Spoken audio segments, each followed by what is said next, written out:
Okay, folks, we'll reconvene the Standing Committee on Public Accounts this afternoon, and we'll turn our attention to the Ministry of Social Services.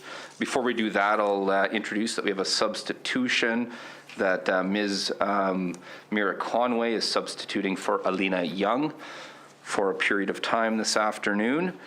And with that, I'd like to welcome all the officials that have joined us here from the Ministry of Social Services. I want to welcome Deputy Minister Smith and thank her and her entire team for her leadership. And I just want to, through you, say thanks to all the good folks across Saskatchewan that are involved in the work that we'll be discussing here today. Deputy Minister Smith, I'd ask you to bring a brief introduction of the folks that are with you here today, and then we'll turn it over to the auditor to focus on her presentation. Subsequent to that, you can focus in on the reports. Thank you, Mr. Chair. So before I introduce my colleagues from the Ministry of Social Services who are here with me today, I would like to take a moment to acknowledge the work of the Provincial Auditor and thank you and your team for your advice and recommendations. The Ministry appreciates the work of the Auditor and accepts the recommendations in her reports.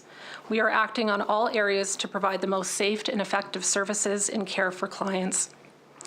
As it's been over 2 years since the Ministry of Social Services has appeared before Public Accounts Committee, we have implemented recommended improvements and made progress on many of the areas noted in the audits conducted since 2019.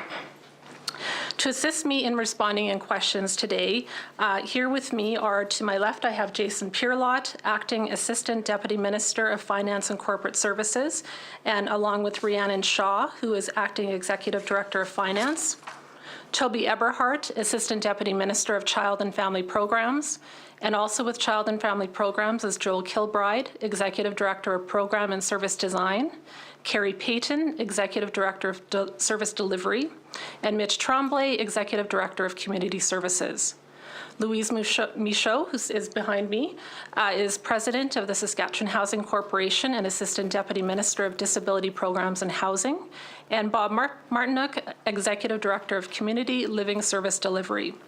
To my right, I have Devin Exner, Assistant Deputy Minister of Income Assistance Programs, and behind him we have Jeff Redekop, Executive Director of Income Assistance Service Delivery. Together, we will provide information and updates on the status of the recommendations, and we are pleased to answer any questions you may have. There is a great deal of work underway in the ministry, and we are committed to fully implementing any of the outstanding recommendations. Thank you. Thank you. Thank you, Deputy Minister Smith, for those remarks, and I'll turn it over now to the Office of the Provincial Auditor. I believe we're going to be dealing with chapters 16, 15, and 12 together to start things off. And I'll also table, before we do that, PAC 5229, Ministry of Social Services Status Update dated March 2nd, 2022. And I want to thank all the folks at Social Services that completed that status update for us. It really allows us to be focused and effective when we go at the questioning here.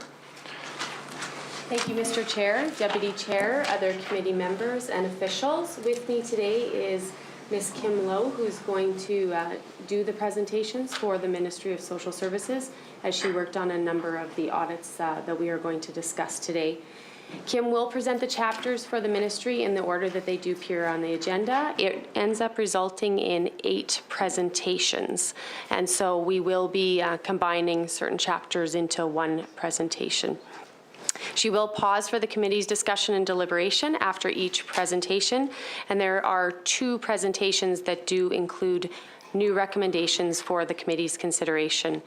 I do want to thank the Deputy Minister and all her staff for the cooperation that was extended to us during the course of our audit work. And now I'll turn it over to Kim. Thanks. These chapters include the results of our annual integrated audits of the Ministry of Social Services and its 3 special purpose funds for the year ended March 31st, 2019 to March 31st, 2021. These chapters include 3 new recommendations for the committee's consideration, all of them in the 2020 report, Volume 2. For each of the 3 fiscal years described in these chapters, we found the ministry and its funds complied with authorities governing their activities, and each fund had reliable financial statements. In addition, the ministry had effective rules and procedures to safeguard public resources, except for the areas highlighted in our recommendations. On page 94 of our 2020 report, Volume 2, we recommend the Ministry of Social Services verify client income information for its Saskatchewan Income Support Program. This recommendation remained outstanding at March 31st, 2021. The Ministry of Social Services does not verify the accuracy of Saskatchewan Income Support, referred to as SIS, program clients' income information. The ministry launched the SIS program in July 2019. Clients that were previously enrolled in the Saskatchewan Assistance Plan or who were receiving the Transitional Employment Allowance remained in those programs until they were wound down in the summer of 2021, or until clients voluntarily moved to SIS or no longer required income support. The ministry requires SIS clients to report their income and provide supporting documentation. Unlike its other major income assistance programs, the ministry has not set up a process to confirm proof of income for SIS clients. Such a process is of particular importance in relation to federal income support programs related to the COVID-19 pandemic, which could provide a significant income source for SIS clients. Not obtaining and checking third-party information for client income verification increases the risk of providing income assistance through SIS to ineligible clients or the ministry paying incorrect SIS benefits. On page 95 of our 2020 report, Volume 2, we recommend the Ministry of Social Services record and recover overpayments related to its Saskatchewan Income Support Program in a timely manner. This recommendation remained outstanding at March 31st, 2021. An overpayment occurs when the ministry pays a SIS client before receiving all information necessary to confirm a client's eligibility for benefits, or where it makes an error in determining a benefit. As of March 31st, 2021, the ministry paid $83.7 million of SIS payments and recorded $2.2 million accounts receivable related to SIS overpayments. In February 2020, the ministry's IT system administering the SIS program benefits began allowing staff to establish automatic payment recovery beginning the following month and record the related amount due for overpayments from future SIS benefits. However, we found the ministry inconsistently recorded and did not accurately recover Saskatchewan Income Support Program overpayments during the 2019-20 and 2020-21 fiscal years. Not recording amounts due and initiating automatic payment recovery delays timely overpayment recovery. On page 96 of 2020 report, Volume 2, we recommend the Ministry of Social Services require staff to reconcile and review each of its key bank accounts monthly. We found the ministry implemented this recommendation by March 31st, 2021. It reconciled and reviewed its key bank accounts within a reasonable time frame. I will now highlight the status of 3 outstanding recommendations previously considered by the committee.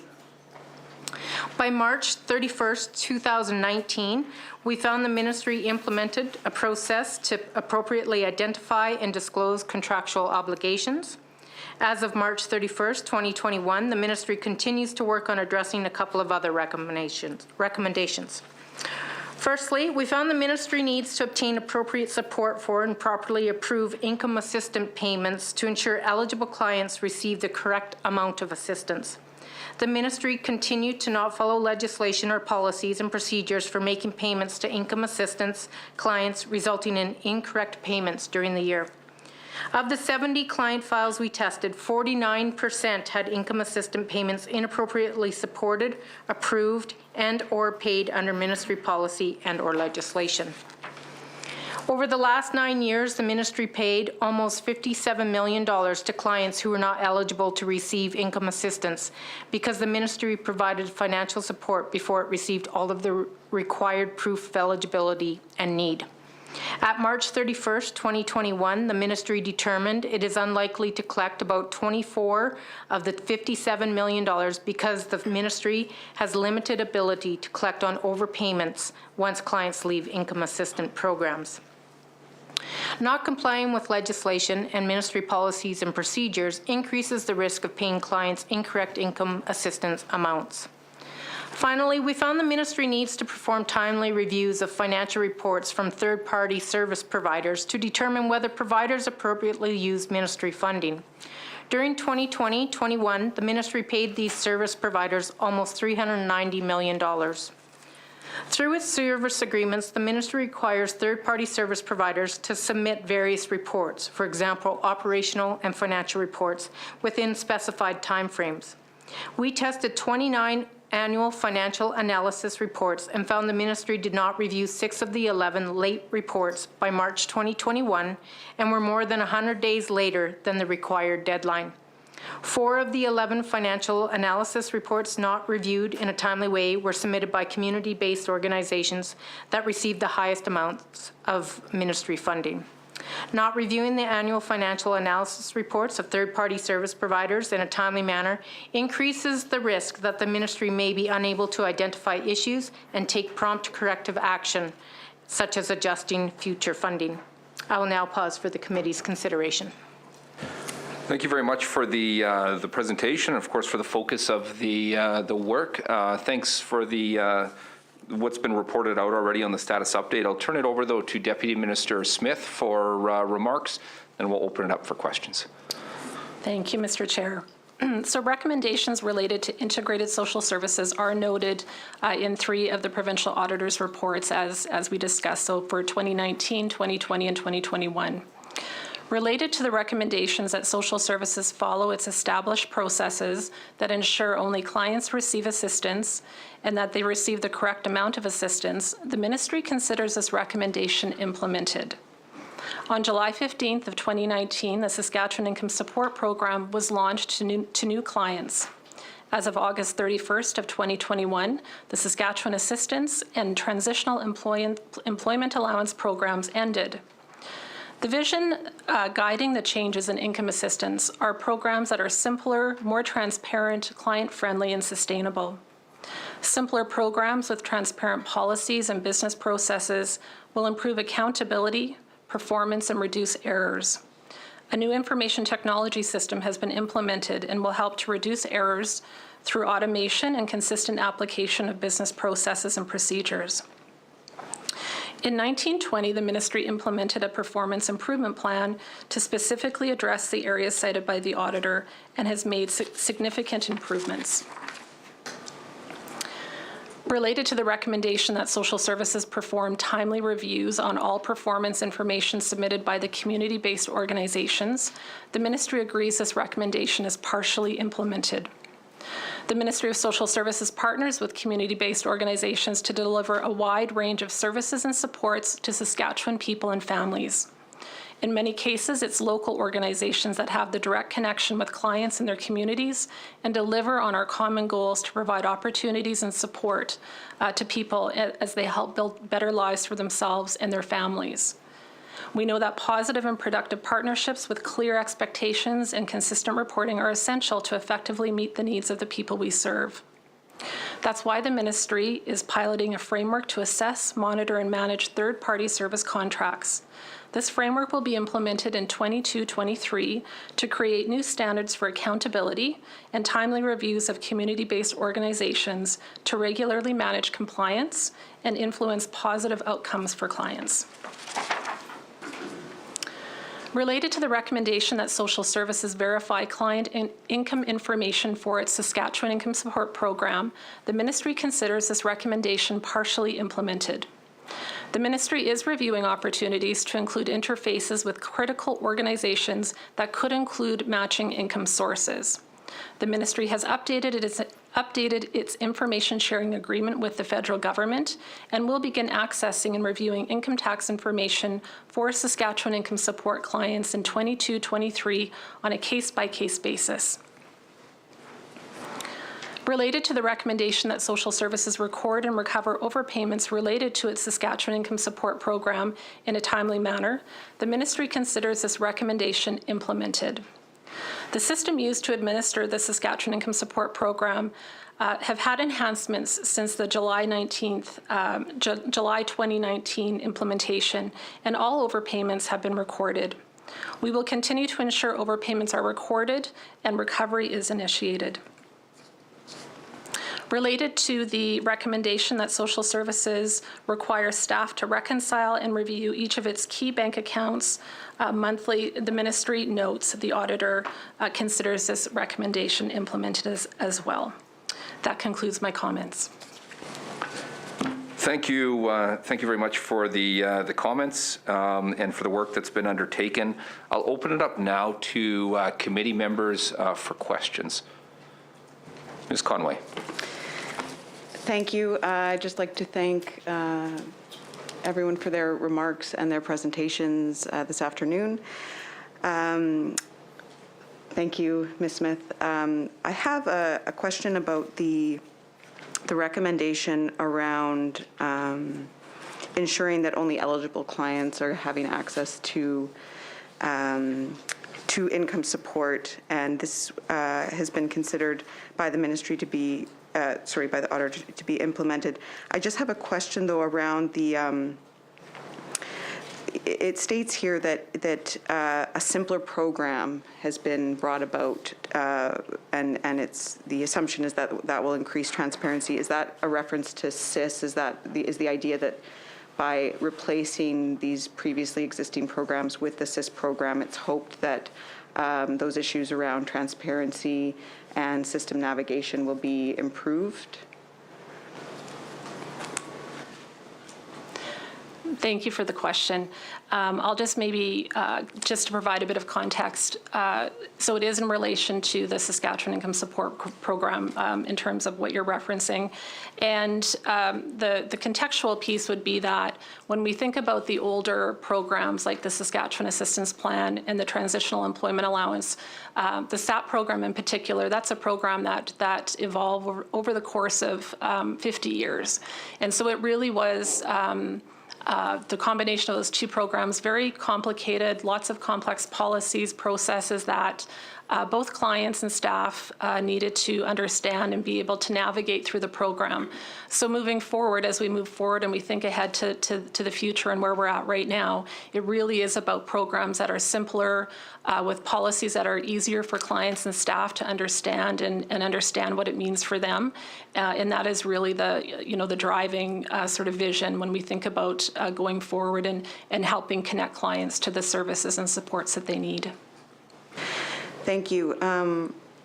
With regards to the recommendation around oversight of community-based organizations, of course, this is a very crucial recommendation, given that so much of the work that's captured by the Ministry's mandate is essentially contracted out to community-based organizations.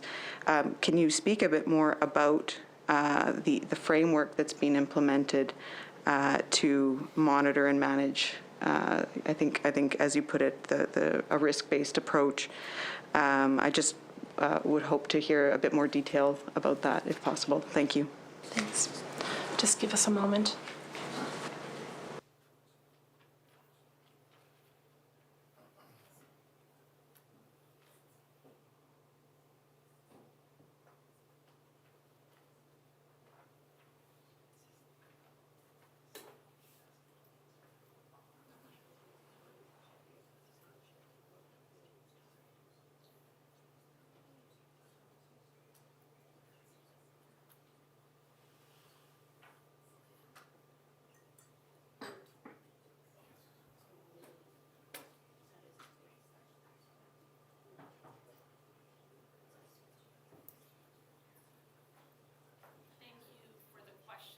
Turn to Jason Pierlot to provide some information for you.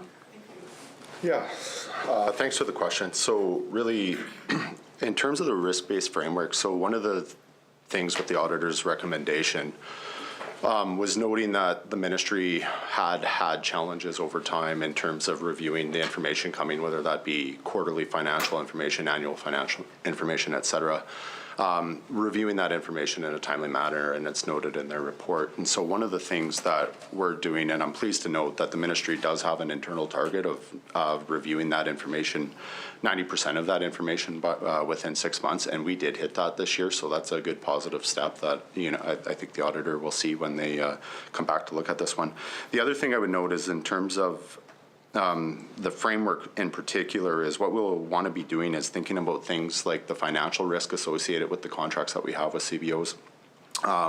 Some of the governance elements associated with those contracts, operational considerations, and so just thinking about those broad pieces as they relate to the CBOs that we contract with, and assessing the inherent risk associated with those different pieces, and making sure that as we think about our review processes, we use that to actually prioritize our review of the information coming in from CBOs. Thank you. One of the things that sort of happens from time to time is that there are issues flagged kind of by clients or in the community around CBOs. Will the framework that the ministry is implementing, will it have any mechanism to sort of address, like trigger any type of scrutiny of community-based organizations when and if issues are flagged in real time? So, I mean, I think that would be the ultimate goal, is that the ministry kind of is able to be proactive, and so that when we're aware and when we become aware of things in CBOs that would be associated with risk of service delivery, which is ultimately what we're most focused on, that information flows up and we're able to act on it. That would really be the ultimate goal of that framework, yeah. Thank you.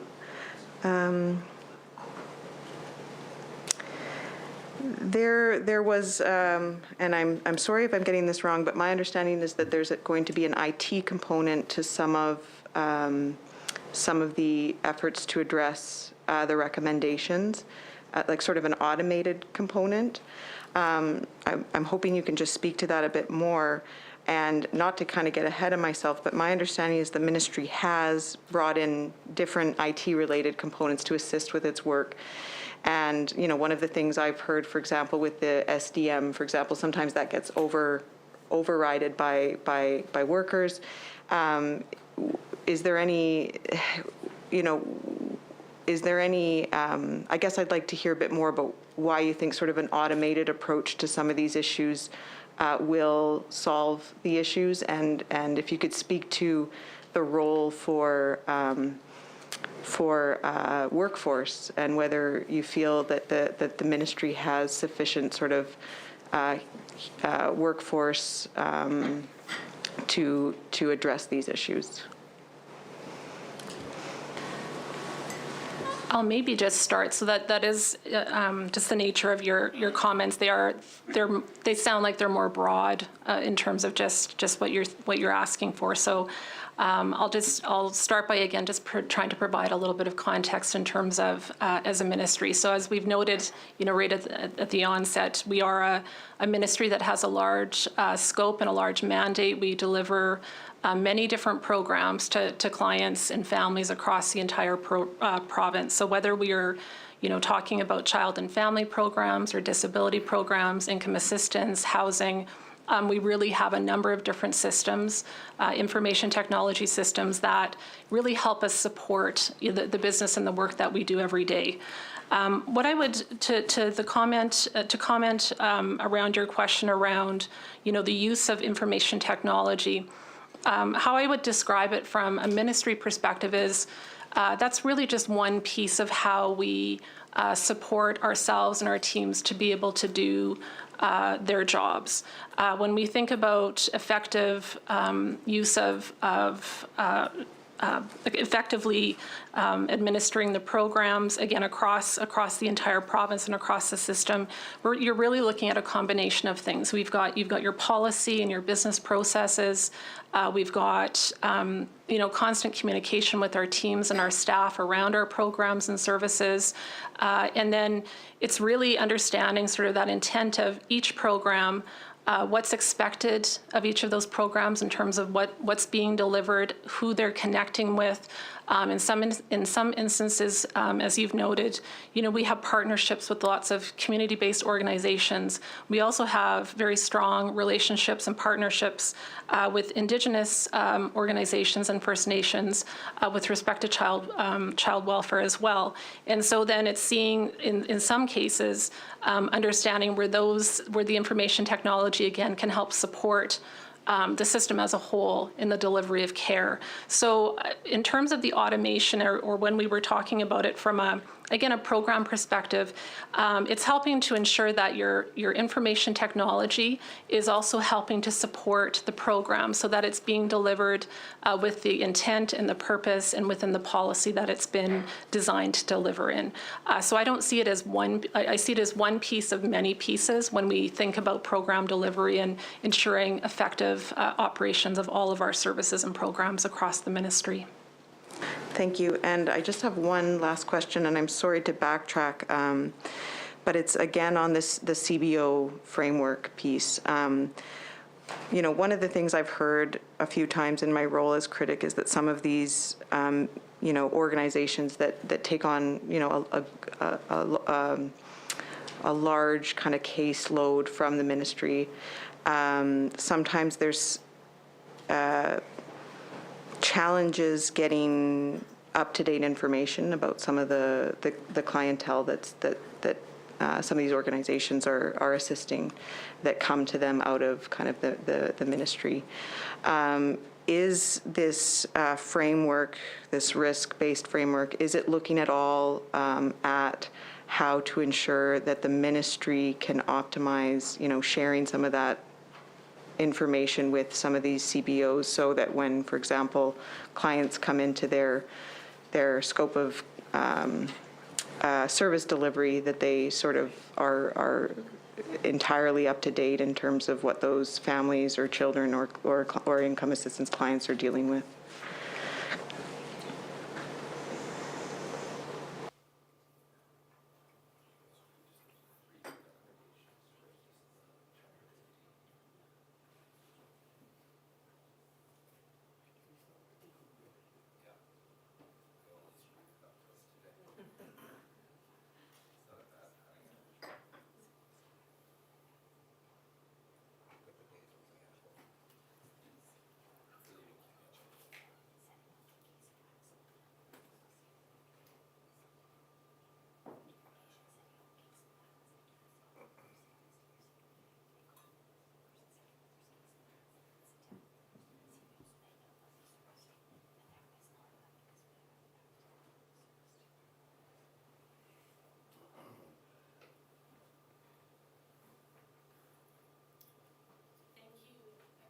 Question, and just bear with me a little bit as well, just because it's a bit of a broader question that really touches on all parts of the ministry. So we do have, when we think about the ministry, there's a large component of services that we provide directly to clients, and then there's a large component where we are doing that alongside and in partnership with many community-based organizations, Indigenous organizations, and others. In terms of the framework that you're mentioning, I would add that one key piece of that framework is around that communication and that interaction with the CBOs that we're working with. So whether we're working alongside one of our child and family CBOs or working alongside one of our CBOs in terms of people who are working with people with intellectual disabilities, I would just reinforce that communication is critically important. And so the clients that we work with, regardless of what program they're in, there is always either a person-centered plan or a case management plan that helps to sort of guide what's happening with that client or that family's life.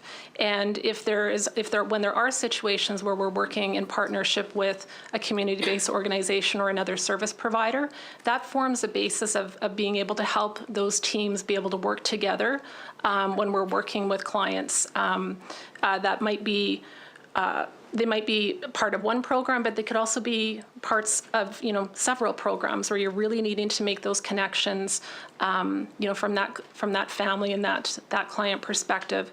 So from a risk, from a risk-based assessment, ensuring that there are good checkpoints for communication, expectations around communication, the planning around the clients and around the families in terms of what's happening there. Those are a part of the framework and will be. But I just want to reinforce that those are really those are pieces that are critical to the work that we do every single day today. Our goal and what we are always working towards is really taking whether it be information from our community-based organizations, recommendations from provincial auditor, it's taking all of those pieces and trying to, as we go forward, when we're thinking about frameworks and improvements, really trying to take all of that and being able to continuously improve and work to improve that communication and all the other aspects that go along with managing those relationships. Thank you.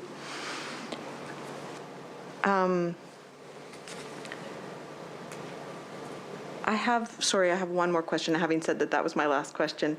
One of the changes that I understand took place in the ministry, correct me if I'm wrong, is that some of those day-to-day financial decisions around, and I'm talking here about income assistance recipients, some of those sort of day-to-day decisions around whether to provide entitlements, whether people are eligible for that, has been removed from the social worker or the caseworker and really moved over to more of the call center. I don't know if that's the case. I'm wondering if that's the case, and I'm wondering if that decision was made to try to address some of the issues identified by the auditor, that people were receiving overpayments or support that they weren't entitled to. Have there been changes in terms of who can authorize some of those payments, and if so, was that done kind of in service of addressing these recommendations? Thank you. Thanks. It'll just be a moment.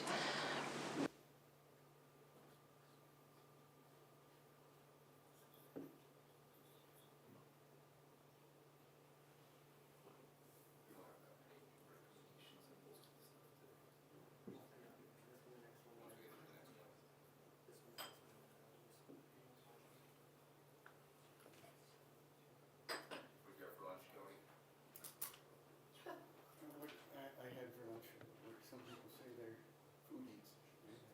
So, maybe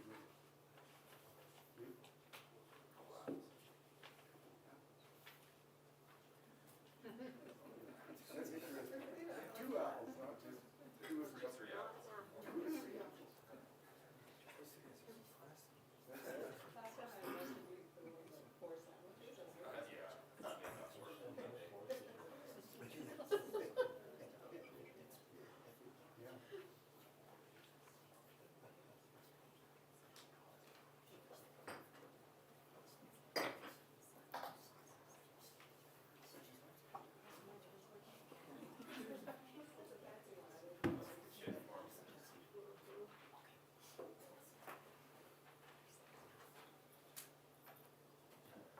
The delay. Thanks again for the question. So in terms of as we approach designing the Saskatchewan Income Support Program, we absolutely were looking at what is the best way to deliver a program that ultimately is going to be able to provide those income supports to clients, but also the really key change with the new program was around ensuring that we had our staff better able to support clients in terms of helping clients meet the goals and plans that clients have set for themselves. And so that was a part of the design. We do have a part of that team that their responsibility is to take applications, work with those clients to assess whether they're eligible or not, help determine what their income benefits will be, because that is obviously an important part of an income support program. But the other part of the team, which is again, part of the design to the new program, was really ensuring that we have staff that can connect with those clients regularly around their plans, and that could be their plans for what they have for their particular situation, whether or not they are in education, whether or not they are wanting to get employment, or whether or not they're just in between, their situation. And so a big part of this program and the design behind it was ensuring that we have our team of staff who are focused and can ensure that the benefits are being, the eligibility is in place, that the benefits are being calculated, appropriately and without errors or fewer errors, because you've got more of that focused team that's looking at those pieces, and then having the other parts of the team being able to dedicate that time to working and talking with clients. Case management, is a big part of that as well. So that's how I would answer it, just at a high level. We do have different functions for people, but at any point, those teams, they are connecting about common clients. So if a client is working with their planning and support specialist around their plans, and they're having, they have questions about their income eligibility and their entitlement. Again, there's connections happening within the team all the time about clients, and depending on the individual case-by-case situation that's coming forward. Thank you, Ms. Smith, and I appreciate the answer. So the teams that you refer to, am I accurate that those teams sort of fall along the caseworker in more of the supportive role, and then more of the call center to ensure that the benefits are being provided appropriately? I just wasn't sure if those are the teams. Sure. So structurally, we've got, within Regina, we do have the Client Service Center, and that is where the bulk of the applications and the eligibility and that income verification and calculation of benefits piece happens. Throughout the province, we've got many regional offices throughout the province, and primarily that's where you have the planning and support specialists that are there for, again, to meet one-on-one with clients, to be able to go through their plans, their supports. If they're having issues, that's as well where a client is seeking, potentially they need advice and referral to, I need help in a particular area. That is the role of that planning and support specialist. And so they are located throughout, again, offices throughout the entire province. Thank you. Looking to the committee, thanks for the questions and the responses and all the work that's been undertaken. Looking to the committee for other questions. Not seeing any at this time. With respect to Chapter 16, there's no new recommendations there, so I would look for a motion to conclude considerations. Moved by Mr. Friesen. All agreed? All right, that's carried. With respect to Chapter 15, there's 3 new recommendations. I would welcome a recommendation with respect to Recommendation 1 that we concur and note progress. Moved by Deputy Chair Young. All agreed? It's carried. With respect to Recommendations 2 and 3, I would welcome a recommendation that we concur and note compliance. Moved by Mr. Gowdy. All agreed? That's agreed. With respect to Chapter 12 of the 2021 Report Volume 2, I'd welcome a motion that we conclude considerations. Moved by Mr. Skoropad. All agreed? That's carried as well. Okay, we're going to move along to the 2020 Report Volume 1, Chapter 12, and I'll turn it over to the Office of our Provincial Auditor. Chapter 12 of our 2020 report, Volume 1, on pages 155 to 173, reports the results of our audit of the Ministry of Social Services processes to monitor whether foster families provide a safe and secure environment for children in care. This chapter includes 6 new recommendations. At March 31st, 2019, there were 856 children residing in 486 foster homes located across Saskatchewan. In 2018-19, the ministry provided almost $26 million in support to foster care families. Foster families have a responsibility to provide foster children with safe, healthy, and nurturing relationships and a family environment which is considered the most beneficial and desirable. The ministry must ensure children placed in foster homes are well cared for and safe. It must ensure foster families receive ongoing support and provide quality services. We concluded that for the 12-month period ended December 31st, 2019, the Ministry of Social Services had effective processes, except in the areas highlighted in our 6 recommendations, to monitor whether foster families provide a safe and secure environment for children in care. In our first recommendation on page 160, we recommend the Ministry of Social Services complete all required background checks prior to approving foster families. The ministry expects staff to use the Children's Services Manual, which includes the ministry's requirements for approving foster families. We found the ministry's requirements aligned with good practice. For 10 foster families approved by the ministry in 2018 and 2019, we assessed the ministry's compliance with its requirements for approving the foster families. We found one file did not have the required ministry record checks and criminal record checks conducted in a timely manner. For 2 adult children living in this home, staff did not conduct ministry record checks until 14 months after approving the family. In addition, another adult subsequently joined the foster home, and staff did not conduct the criminal record check or the ministry record check until 9 and 10 months later, respectively. Not completing all the necessary background checks for all applicants and adult residents in a foster home prior to approving a home, or as additional adults join a home, may result in a potential threat to a child's safety when placed in the home. Our next 5 recommendations are mainly in relation to the ministry's annual reviews of foster homes. Through its Children's Services Manual, the ministry requires an annual review of each foster family.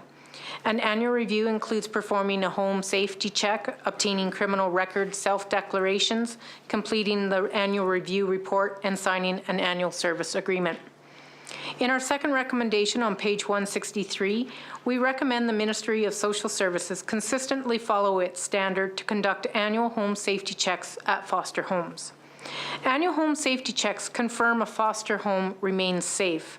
The ministry requires staff to complete them at least annually after approval of the foster home, when the foster family moves to a new home, or when a significant change in the home impacts the health or safety of individuals in the home, such as renovations to the home. For 7 of the 30 foster family files we tested, staff did not complete the annual home safety checklist for 2019. 6 of them were last completed in 2018 and 1 in 2016. Not performing home safety inspections annually as required increases the risk that children in the care of foster families may not reside in a safe environment. In our third recommendation on page 164, we recommend the Ministry of Social Services obtain annual criminal record declarations for all adults residing in approved foster homes. As part of its annual review of foster families, the ministry relies on foster families and other adults residing in the homes to self-declare any criminal charges by signing a criminal record declaration annually. For 8 of the 30 foster family files we tested, there were no criminal record declarations completed for foster parents and any other adults in the foster home for 2019. Not requiring timely completion of annual criminal record declarations of all adults residing in the foster home may increase the risk of children not living in a safe environment and potentially being mistreated. In our fourth recommendation on page 164, we recommend the Ministry of Social Services require periodic criminal record checks on all adults residing in approved foster homes. We found the ministry did not require foster parents and other adults residing in the home to provide it with updated criminal record checks on a periodic basis after its initial approval of foster home. For the 30 foster family files we tested, the foster homes had operated between 3 and 29 years since first approved, which was the last time criminal record checks were completed. Other jurisdictions, such as British Columbia, require foster families to have periodic criminal record checks. Only requiring criminal record information through self-reported declarations may increase the risk of the ministry having incomplete or inaccurate information, such as a foster parent not disclosing a criminal charge, which may put children in foster homes at risk. In our 5th recommendation on page 165, we recommend the Ministry of Social Services consistently follow its standard to complete annual review reports of individual foster families. The ministry requires resource workers to complete an annual review report once they complete their assessment, collect all the necessary information, such as the home inspection checklist, criminal record, self-declarations, and meet with foster families about the results of the review. For each of the 30 foster families tested, we found 14 foster families where the ministry had not completed an annual review report in 2019. In addition, for 9 foster family annual reports, a foster family or supervisor signed the annual review report much later than expected, even though the reports were done within required timeframes. These reports were signed between 3 to 5 months after the report was complete. Delays in completing annual review reports, which formally assess a foster family's strengths and weaknesses, may result in foster families not receiving timely and necessary training and support to provide quality care to children placed in their homes. In our 6th recommendation on page 166, we recommend the Ministry of Social Services train staff responsible for monitoring foster families, specifically on conducting annual reviews. Management indicated the omission and delays in completing annual review reports and the delays in signing the reports are the result of staff turnover, vacancies, and staff missing details when writing an annual review report. Ongoing training may aid staff to correctly conduct annual reviews and prepare reports within required timeframes. It would also help to build capacity for staff to serve as mentors and support the foster families. In addition, training supports compliance with policies and standards and provides opportunities to share good practices and efficiencies. I'll now pause for the committee's consideration. Thank you very much for the focus in this report. Really an important focus, obviously, and for the presentation. I'll turn it over to DM Smith for her comments, and then we'll open it up for questions. Thank you. Related to the recommendation, social services complete all required background checks prior to approving foster families, the ministry considers this recommendation implemented. The ministry continues to monitor compliance to the background checks required for approval. In the 2021 program file reviews, the provincial average for compliance to ministry checks was 98%, compliance to completing reference checks was 98%, and compliance to medical checks was 92%. The Quality Assurance Unit will continue to measure this as a part of their program file reviews. The ministry recognizes the importance of the completion of background checks. We set compliance targets to policies, and targets have been exceeded in all areas measured by the auditor regarding this recommendation. The provincial auditor's findings were shared in 2020 with Child and Family Program employees, highlighting the need to increase compliance. In 2021, a further review to ensure completion and documentation of background checks prior to approving foster families was revisited. As a result of this recent review, the process for documenting completed background checks has been standardized to ensure consistency. Related to the recommendation, social services consistently follow its standard to conduct annual home safety checks at foster homes. The ministry notes, the auditor noted in the Monitoring Foster Families Follow-up Audit Report dated December 17th, 2021, that this recommendation is now considered implemented.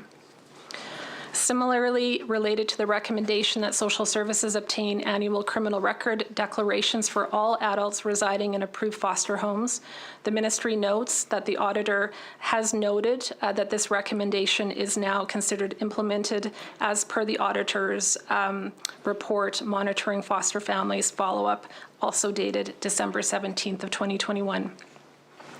Related to the recommendation, social services require periodic criminal record checks on all adults residing in approved foster homes. The ministry considers this recommendation partially implemented.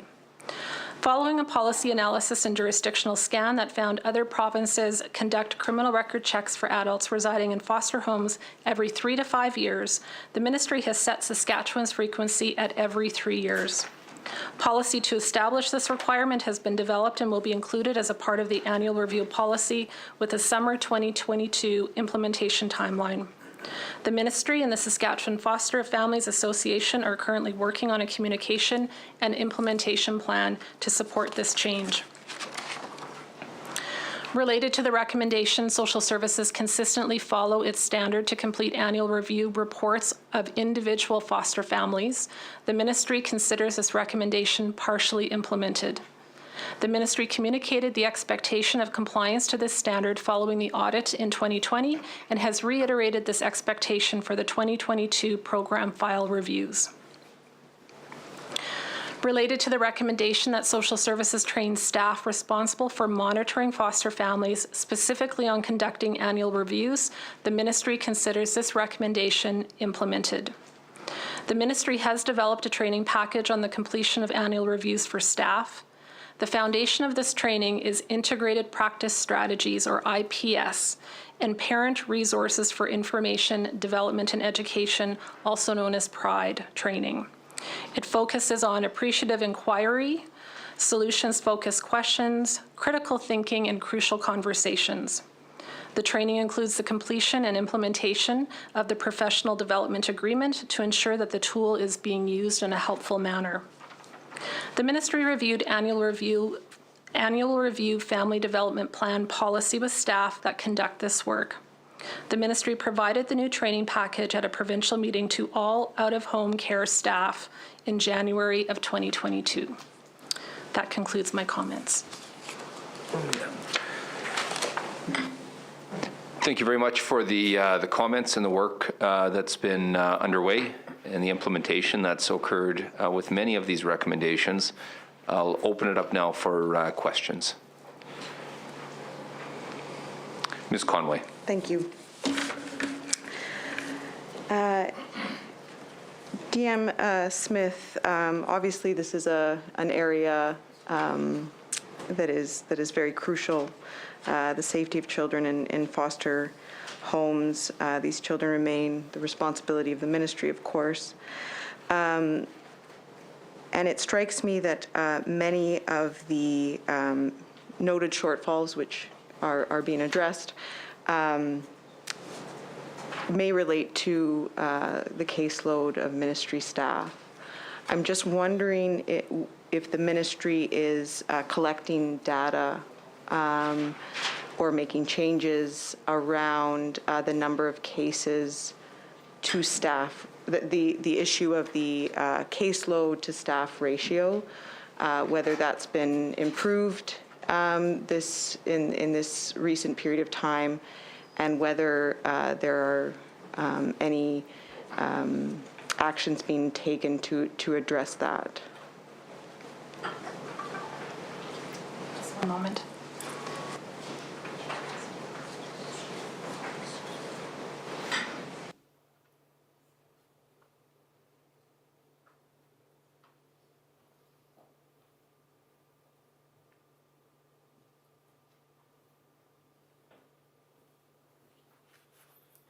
Thank you for the question. So just again, at a higher level, just in terms of the approach overall, this is an area that it's within Child and Family Services, and that's a very dynamic area. There's lots of interaction happening there at any given time, and I would say that the ministry's approach and the division's approach really is on that constant, monitoring of what's happening within the cases at the time. There's constant evaluation in terms of understanding where new cases coming in, cases that are potentially leaving, and the team is I would say consistently, making adaptions and changes in terms of ensuring that they're moving the resources, to places that they may need them relative to the entire province. And so it's, again, very much a part of the work that we do every day in terms of that ongoing understanding and monitoring of what's happening and where, so that the team can make informed decisions about where resources flow to and where they maybe need to make some adjustments along the way. So I'll pause there.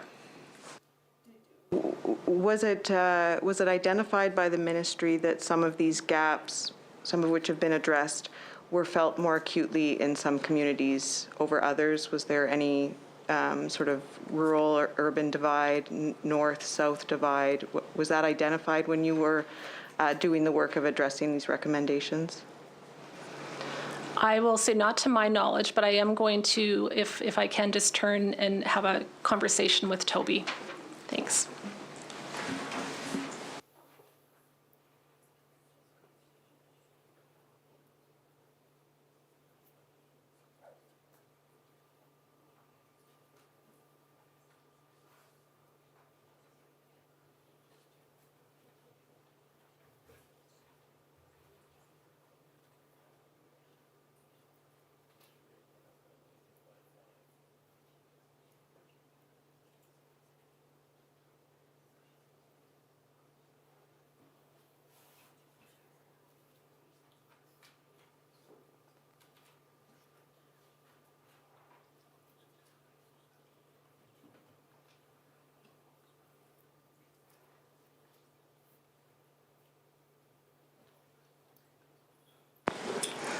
Thank you again for the question and some time just to do some follow-up. I am going to turn to Toby Eberhardt, who is the ADM of Child and Family Programs. And again, she can give a little bit more of a description of when we think about the province and geography and again, how we make, adjustments where needed. She can explain that in a little bit more detail.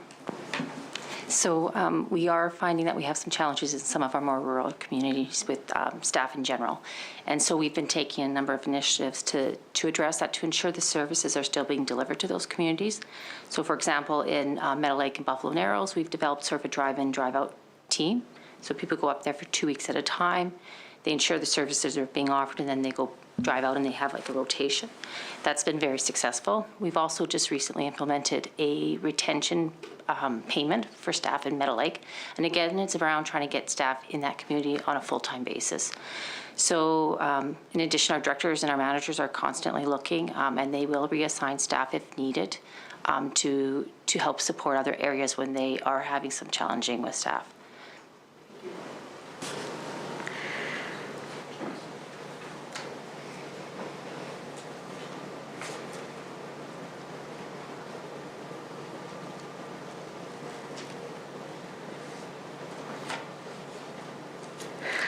I have no further questions. Just have a couple questions with respect to the criminal record policy.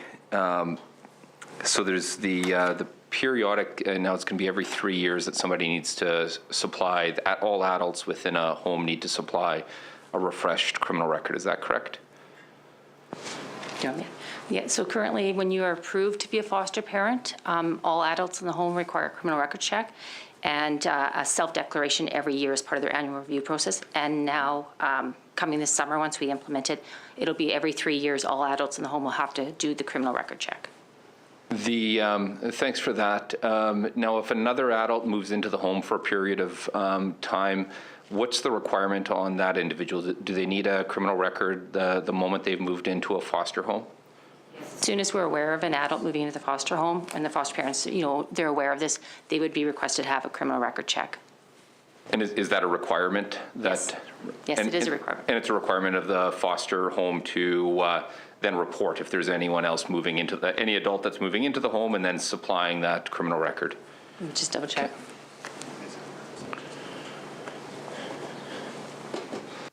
Yes, that's part of the foster home agreement that all foster parents sign on an annual basis. That makes sense. And are the criminal records checks, are those covered? The cost of those are covered by social services? Yeah, they're fully reimbursed by social services. Okay. Very good. Thank you very much for those answers. Any other questions from folks around the table? Okay, not seeing any. We have 6 new recommendations before us. I would welcome a motion that we concur and note compliance with recommendations 1, 2, am I doing this correctly? 2 and 3? I should look back to my, also number 6.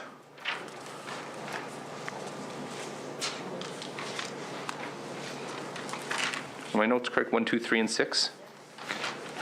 Okay, moved by Deputy Chair Young. All agreed? With respect to recommendations 4 and 5, I'd welcome a recommendation that we concur and note progress. Moved by Mr. Gowdy. All agreed? That's carried. Okay, we'll move along here to Chapter 46, and I'll turn it back to the Office of the Provincial Auditor.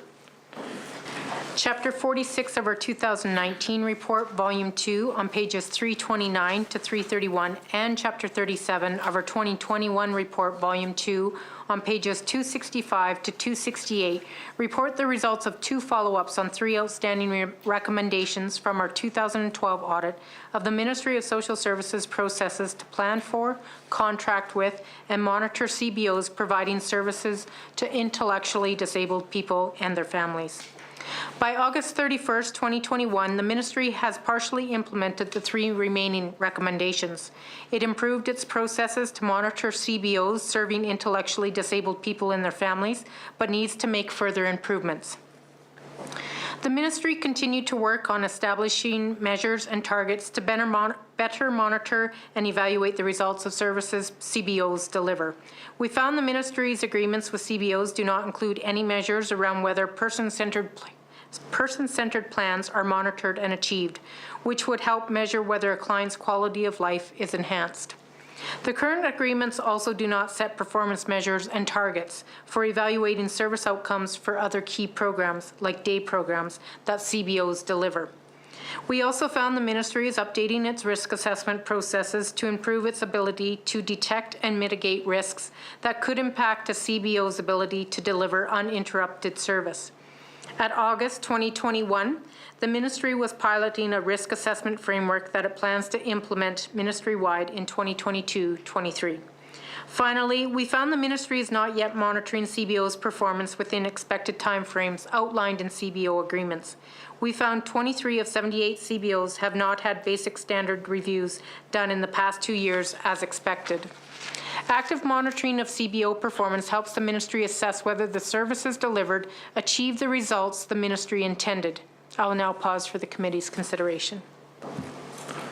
Thanks so much for the presentation and the focus of the work and the follow-up. I guess these stem back to 2012, almost 10 years ago or so. So thank you for your steadfast follow-up. And I'll turn it over to DM Smith for brief comments, and then we'll open up for questions. Thank you very much. Recommendations related to supervising community-based organizations that deliver programs to intellectually disabled people are noted in 2 provincial auditors' report of 2019 and 2021. The status for each is updated in the 2021 report, and the Ministry agrees the following are partially implemented. 3.1, outcome performance measures, 3.2, monitoring procedures, and 3.3, policy and procedures and risk assessment and implementation.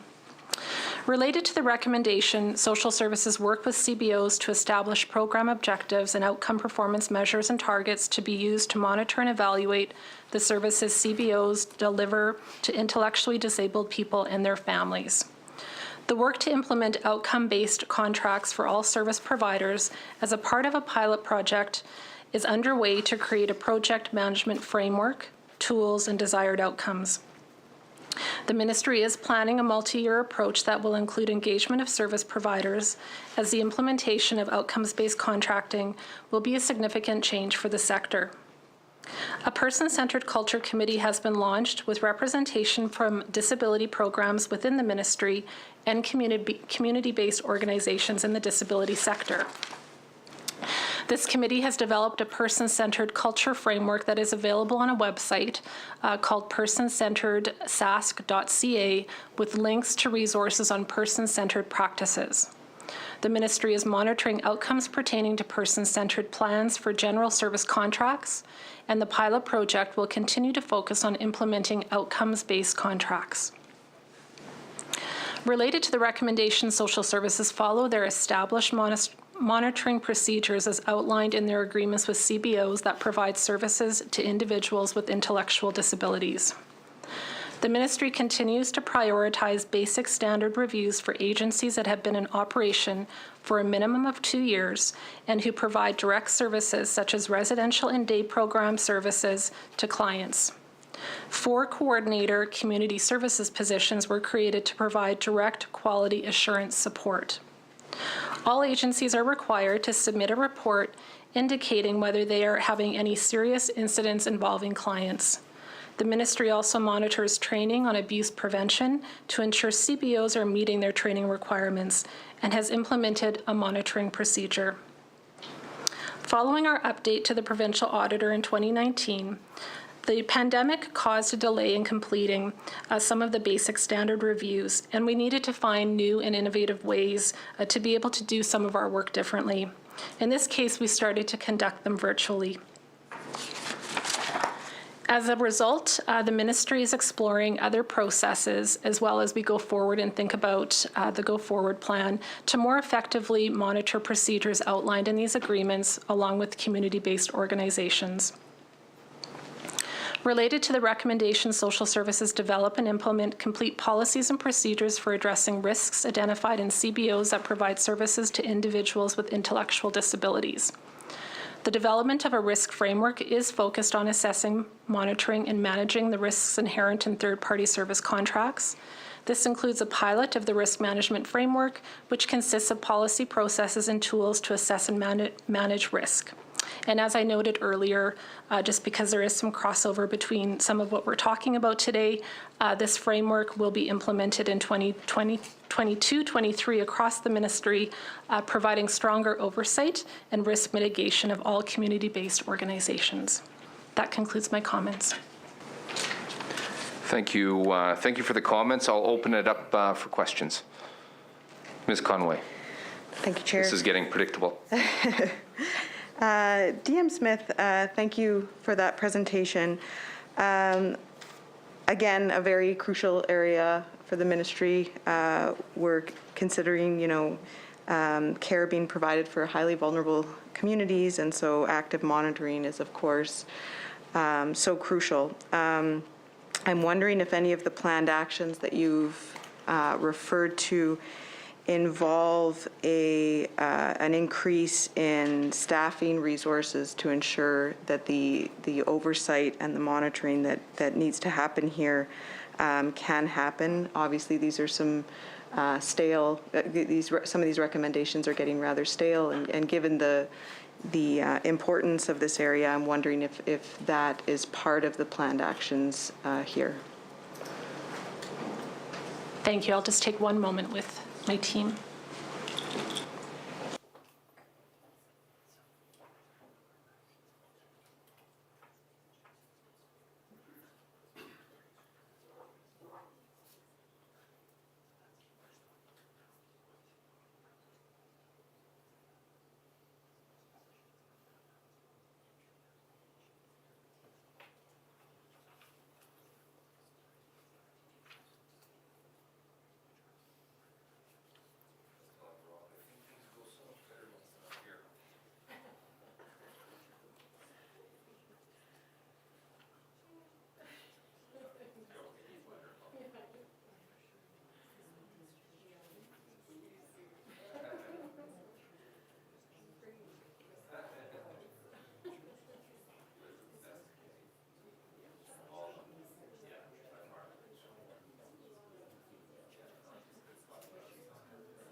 stop asking.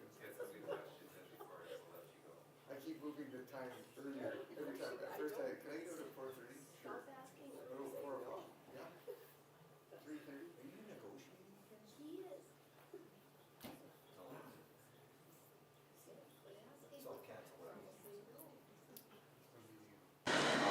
Thank you again for the question, and I'll just again reinforce that this really is a really important, critical part of the ministry in terms of our relationship and the accountability and oversight with all of the CBOs. Just to your question around resources, so just again, while the chapter we're focused on is around working with CBOs who help people with intellectual disabilities, I will just say from a ministry perspective, because we've talked about CBOs across the ministry, that we have had some additional positions dedicated really around that oversight and that accountability. And I had mentioned, for example, the 4 within community living services, which is the area of the chapter that we're focused in on. So those really are some of those positions that were created to, again, help ensure that there is that greater oversight, that ability to have the communication again with the CBOs to ensure that there's clarity around what those expectations look like. And then I will just add that just more generally from a ministry perspective, because again, this is an area of importance and something that we are continuously focused in on, these are from a broad ministry perspective, when we're thinking about our resources, where we have our resources, those really are ongoing conversations that we as a leadership team have to ensure that when we think about the go forward and we think about some of these, whether it be the risk framework that we've talked about or the outcomes-based framework, ensuring that we've got the resources in the right place to be able to ultimately achieve those outcomes that we're looking for. Again, this is an area that when you think about historically, just the interaction and the role of CBOs and the important role that they play within our programs. We think about where we are, where we've been, but really importantly, really trying to think about that future state and what's needed and planning for that as well, because that's critically important. Thank you. I have no further questions. Any further questions on this chapter? Of course, it's been considered, and there'll be follow-up. Right. No, that's great. Not seeing any further questions, and there's no new recommendations. I would welcome a a motion that we conclude consideration of chapters 46 and 37. Moved by Mr. Friesen. All agreed? That's carried. We'll move along now to chapter 42, and I'll turn it over to the provincial auditor. Chapter 42 of our 2020 report, Volume 2, on pages 295 to 301, reports the results of our first follow-up of the Ministry of Social Services actions on the 5 recommendations we made in 2018 about the Ministry's processes to investigate, within a reasonable timeframe, allegations of child abuse and neglect. By June 2020, the Ministry implemented 1 recommendation and had more work to do on the remaining 4 recommendations. We found the Ministry independently reviewed and approved screening decisions within 2 working days when it decided not to investigate child abuse and neglect allegations. The Ministry also adequately documented reasons where the decision to investigate was changed, for example, change from investigate to not investigate or vice versa. However, it does not have a process to monitor the appropriateness of its changes to screening decisions about child abuse and neglect allegations. For 9 change screening decisions we tested, where the supervisor changed the decision from investigate to not investigate, we found 5 instances where the Ministry received other reports of alleged abuse after it decided not to investigate, and 4 instances where the Ministry had ongoing contact with the children and families.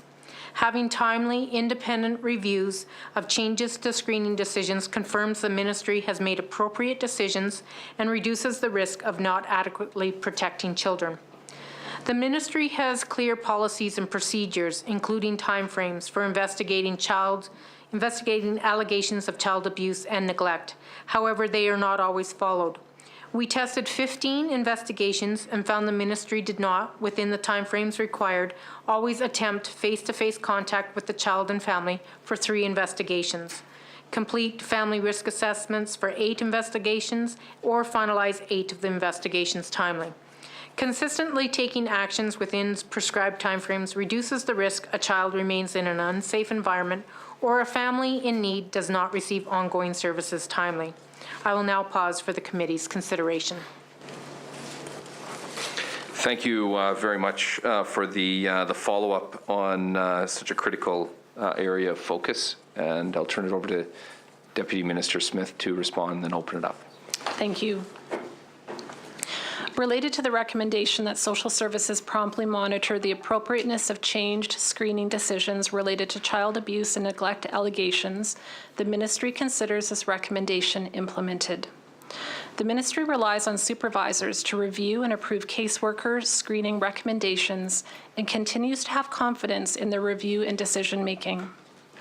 A policy analysis found that in the timeframe used by the auditor, which was 15 months, there were approximately 23,368 intakes, 14,730 screenouts, of which 1,188 were screenouts by overrides. That is an 8.06%, which is on par with what evident change states as appropriate application of overrides when using this particular screening tool. In the last few years, with the implementation of screening review teams in each of the service areas, the ministry has added an additional layer of oversight and accountability to screening decisions. The screening review teams were implemented as a part of the initiative to develop and enhance collaborative decision-making within the child and family programs area.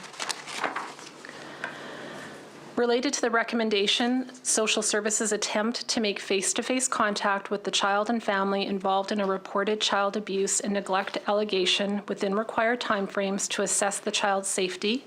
The ministry considers this recommendation implemented. The ministry's Quality Assurance Unit uses program file reviews to measure whether allegations were responded to within response priority time and if the ministry analysts agreed with the response priority time. The ministry also undertook a project from April 1st of 2019 to March 2020 documenting compliance to the response priority and reasons for non-compliance. The investigation response compliance fourth quarter report results, which were from January to March of 2020, found 91% compliance provincially for the ministry's service areas.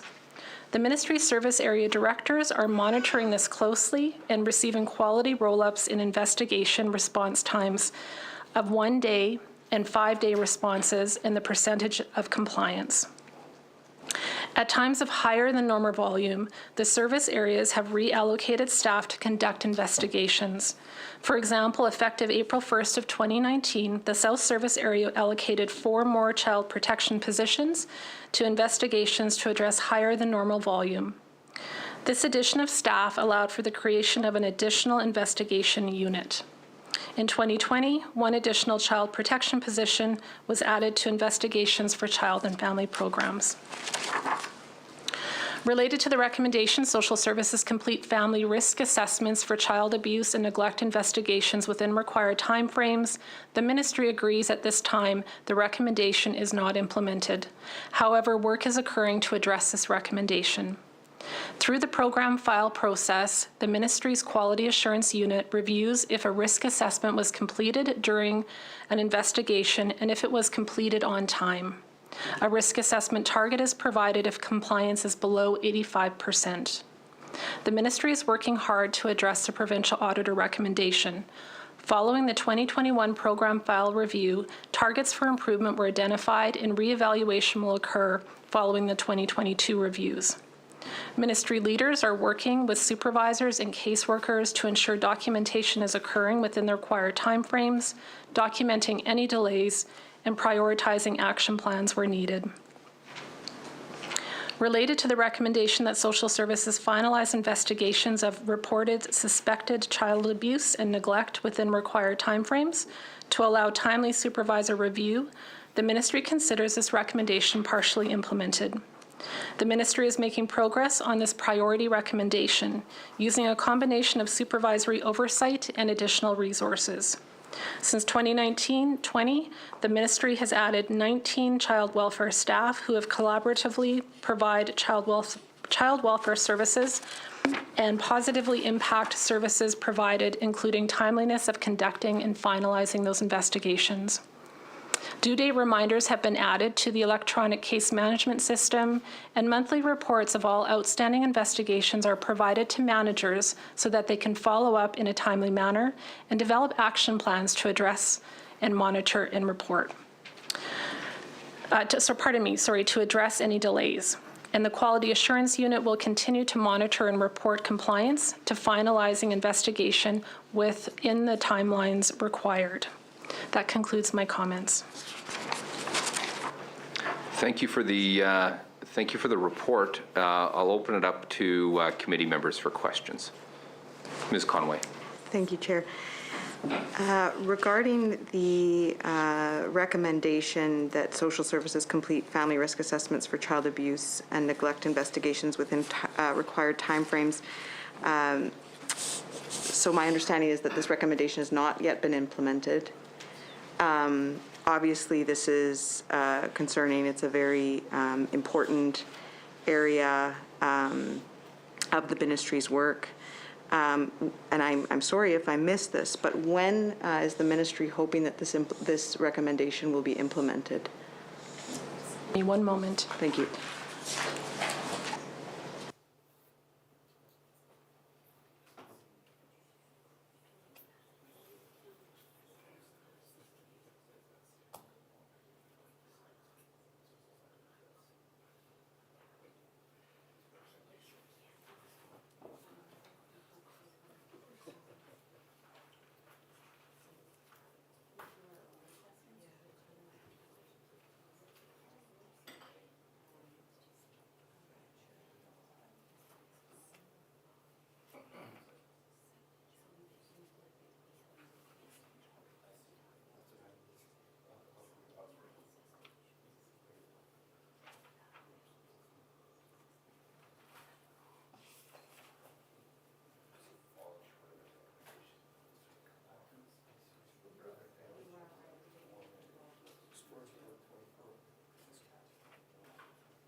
Thank you for the time. So I just want to clarify that in terms of that particular recommendation, we do complete family risk assessments, but what the recommendation is around, it's within the timeframes that are outlined in the policy. And so that's where, when we talk about it not being, referencing it not being fully implemented, it's the piece around the timelines and taking steps to ensure that we've got, again, good plans in place to meet those timelines. But I am going to turn to Toby again, and she can just describe a little bit more about the family risk assessments, but also the additional assessments that happen when our teams are out on investigation. So go ahead, Toby. Thanks, Tracy. So I would like just to clarify in that when we first get a call about potential maltreatment of a child, we have our screening team that determines the response time, so it's either immediate or within 5 days, or it doesn't meet our mandate. And then when our teams go out, they do a safety assessment immediately. And if there are found any safety risks, they sign a safety plan with the family prior to leaving. So immediate safety is always assessed, and we always have a plan in place. The risk assessment is about determining probability of future maltreatment. And so those are being completed, but as Tracy mentioned, the reason it's partially is we're not having them completed within the time frames.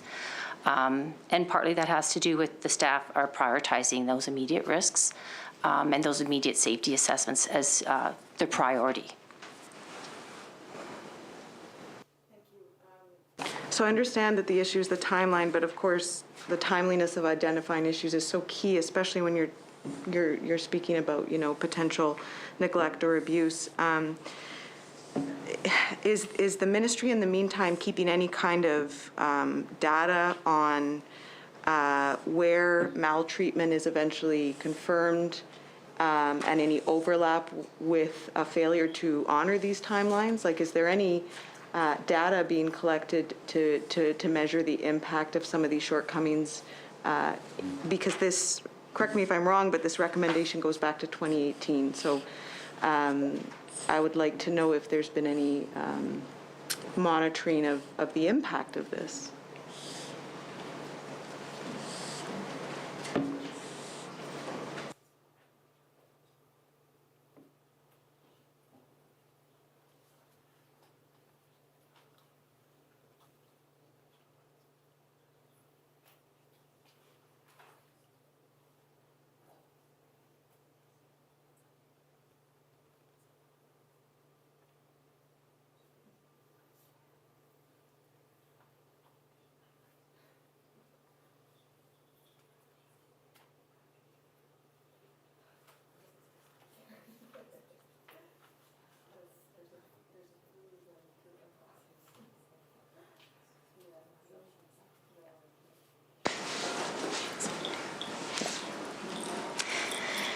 So we have a number of ways that we review our services to families. And one of them is we have our quality assurance unit, and they do both annual audits, such with a number of certain measures of policies and procedures.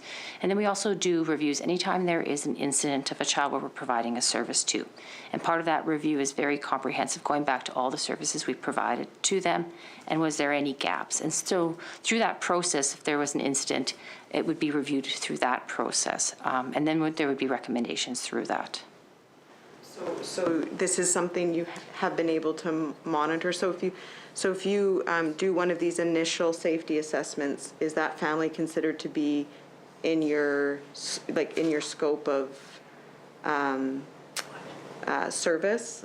Do you understand what I'm saying? Like, if there's a delay in following up with a family, are they being counted in some of these?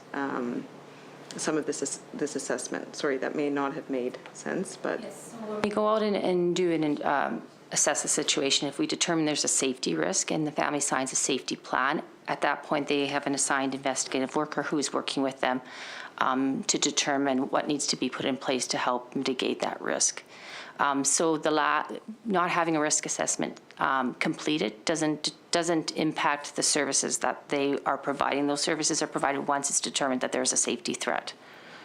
And do you know whether there have been families where, children have been suffering neglect or abuse, where the timeline hasn't been honored after that initial safety assessment? Like, is that something you've been measuring, and have you found that there have been incidents where the ministry hasn't acted quickly enough?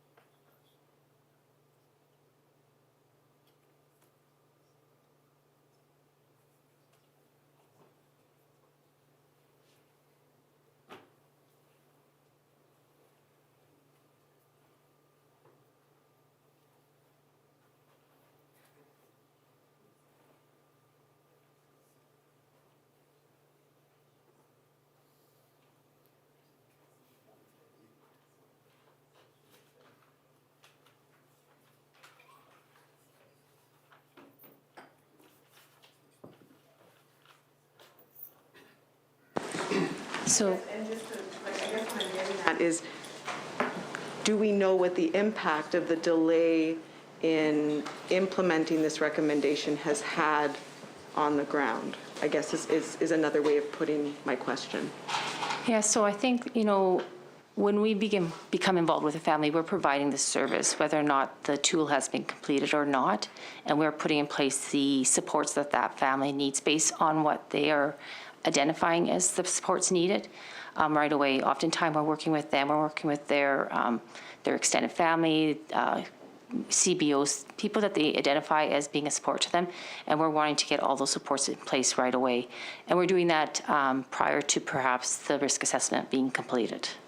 So I would say that our staff are very diligent about ensuring that when a family has been identified as having a safety issue, that they're getting supports in place to that family to mitigate that risk. Okay, thank you.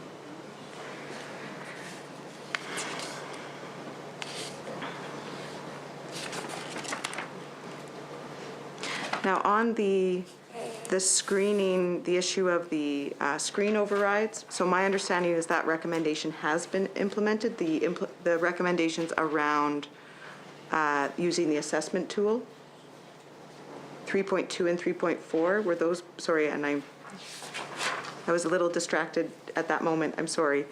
Have recommendations 3.2 and 3.4 been fully implemented?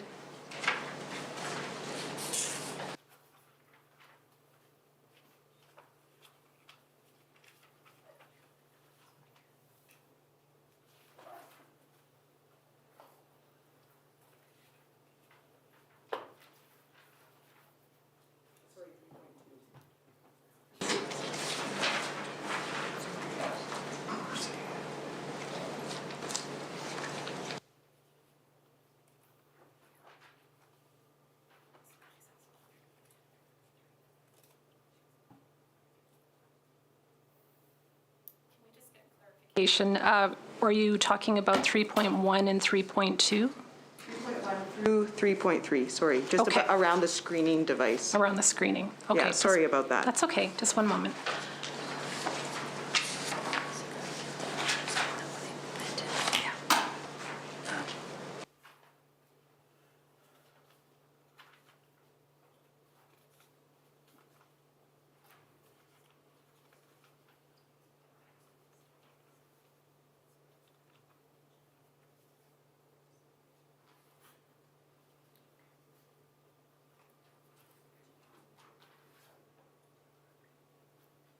Thank you. So with respect to 3.1, that has been implemented, and that was acknowledged by the auditor as well. With respect to 3.2, we do have the screening levels in place for all teams, which include, again, managers around that as well. So that's where the ministry considers that one, 3.2, implemented. Toby, is there anything further you want to add on 3.2? Yeah, so what we've implemented in the last couple of years is review teams, including staff from various areas and managers. And so they are looking at some of those situations where a screening decision has been changed, either right then and there or afterwards if it's been identified. And so that recommendation is around reviewing that promptly, so timelines, right? For the change in the screening Right. decision. And sorry, that's been implemented. So we've implemented in the 3 service areas. Okay. A review team, a screening review team. Okay. Yes, because I understand that the screening mechanism is sort of designed to, you know, as humans, we maybe have biases, and I understand that there's been quite a bit of overriding of those screening decisions. Has there been any?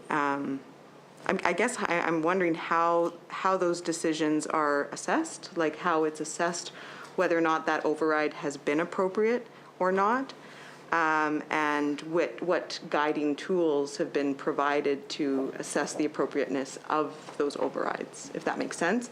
And then maybe I'll just combine my other question. My understanding, I think, that the face-to-face element, the following up on families that have been screened, has not yet been fully implemented, and unless I'm wrong about that, and I'm just wondering again if that's if some increased staffing resources are being considered to address that, the following up with the families bit, because of course that's quite time intensive, I would think.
So regarding the screening decision, the decision to override a screening decision is made at a supervisory level, and our supervisors are trained, receive training around when it would be appropriate to use a override. So the SDM tool is just a tool that helps guide decisions.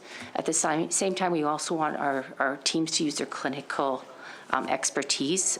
We know in Saskatchewan, many of the families we work with maybe have had involvement historically, and it shouldn't necessarily, if they've changed, we want to recognize that. And so that's why you would have the clinical decisions around overrides. The screening review team also includes our provincial trainers, so they're there to also ensure the consistency in how we apply our policy. I think as Tracy's opening remarks had said, the SDM tools, Evident Change, who used to be CRC, and developed the tools, they were saying that the overrides we're using, about 8%, is consistent with what they would see as best practice. I'm okay. No further question, or any further questions from folks around the table?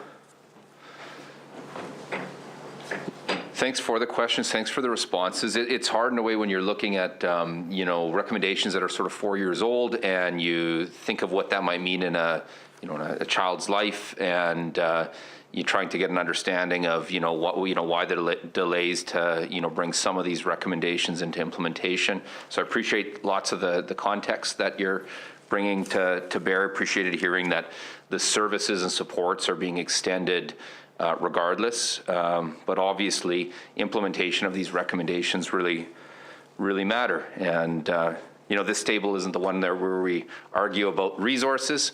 We argue about those ones and push for those and advocate at the other tables, the Assembly, the Estimates Committee, and heading into budget. But clearly, there's importance for the resourcing and of the prioritization, making sure that we see implementation and all these actions that you're committed to. So we'll follow up at those respective tables. And I guess with respect to these recommendations and in this chapter, I would welcome a recommendation that we conclude consideration of Chapter 42.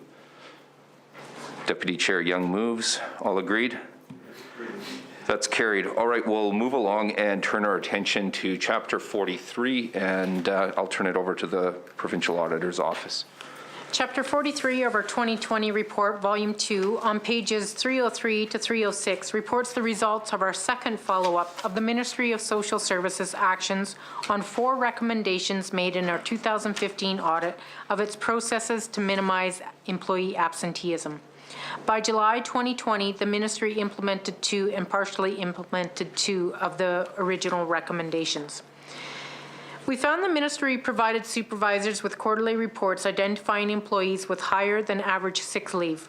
It also worked with the Public Service Commission to implement multiple strategies to address employee absenteeism. However, the Ministry's average sick leave usage remained relatively unchanged over the 3 years ending in 2019-20 at almost 10.5 sick days per full-time equivalent. While the Ministry continued to make supervisors aware of online attendance management training available, it did not actively monitor who had taken the training. At July 2020, 1/3 of Ministry supervisors has not taken the online attendance management training. Training promotes understanding of attendance management expectations and provides guidance on addressing absenteeism issues. Finally, we found Ministry senior management did not receive any reports on key causes of employee absenteeism or strategies undertaken to reduce absenteeism or address the key causes. While Ministry senior management continued to receive reports on average sick leave usage annually, we found they did not receive periodic reports about whether its strategies reduce absenteeism.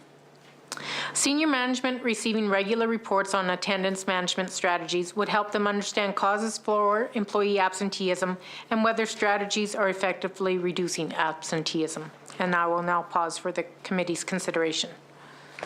Okay, thanks for that presentation and the follow-up. I'll turn it over to Deputy Minister Smith for a brief remark and then open it up for questions. Thank you. Related to the recommendation, social services actively encourage supervisors to take available attendance management training and monitor participation. The Ministry considers this recommendation implemented. Regular quarterly updates to executive management, including direct reminders to complete the required attendance policy and accommodations policy training, continue to ensure supervisors have taken the recommended training. Training completion rates have increased significantly. As of June 2021, 89% of supervisors had completed the attendance policy training, compared to 86% in December of 2020 and 64% in April of 2020. A training report was provided to senior leadership in May of 2021, detailing the participation rates within each division. It identified all staff that had taken the required attendance policy training and those who had not completed it. Data for the next report will be collected in April of 2022. Related to the recommendation, Social Services gives senior management periodic reports on the effectiveness of its attendance management strategies, including detailed analysis of the results. The Ministry agrees this is partially implemented and is continuing to ensure full implementation. The Ministry's disability management consultant has reviewed sick leave data and has targeted program areas with high levels of sick leave usage. Planning, awareness, and case management supports are being provided. Supports are also being provided with respect to medical accommodations and disability management as needed. There continues to be a focus on specific reporting tools to determine the effectiveness of the reporting methods. And again, this is an area that from a leadership team perspective, we continue to take really very seriously, and we monitor it regularly with our teams. This concludes my comments. Thank you. Thank you for the report. I'll open it up for questions. Ms. Conway? Deanne Smith, I'm wondering if the increased completion rates in the training has translated into any improvements in absenteeism.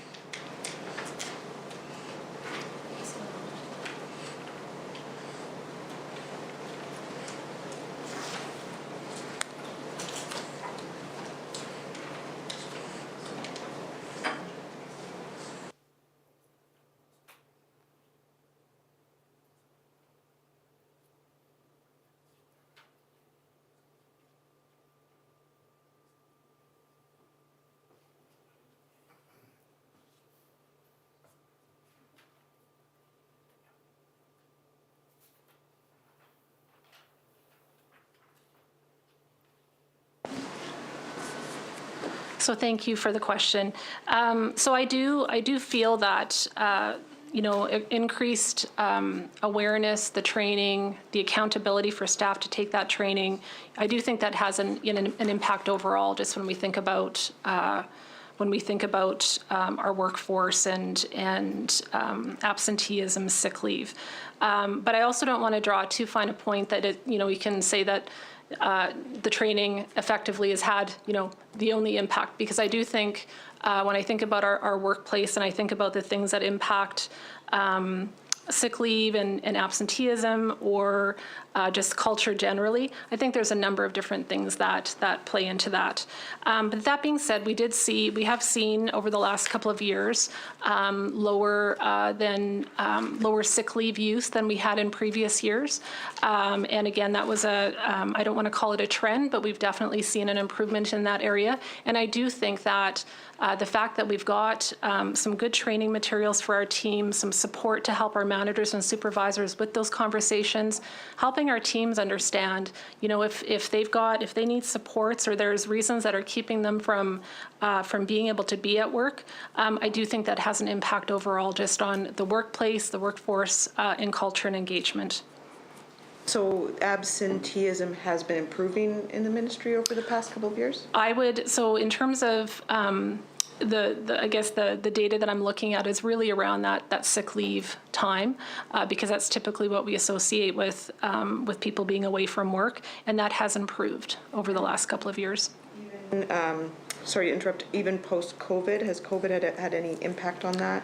Well, we're monitoring those numbers again, and we'll have to see where that takes us when we think about the end of this fiscal year and then thinking about next year. But based on what I'm seeing, there has been just overall over the last couple of years just a decrease, and we're going to have to continue to monitor that as we continue sort of going forward in this new state. Are there any steps being undertaken to identify the causes of the relatively high rates of absenteeism? Notwithstanding a little bit of improvement, it remains a significant issue at the ministry. I think we can all agree. And training is one thing, but is the ministry doing anything to identify those key causes? And could you share them if you know what they are?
Thanks for the question. So just in terms of, you were referring to causes and actions. I'll just, again, acknowledge at the front end that when we think about the Ministry of Social Services and the work that we do and the work that our teams do every single day across the entire province, and we think about that just being in that human service area, I would just note that our sick leave is quite consistent relative to other human service ministry types of areas. And I think it's, part of it is just the nature of when you work in a human service area, you're interacting with, hundreds of people all the time, and there's that constant sort of connection to clients and families and CBOs, just what we've talked about before.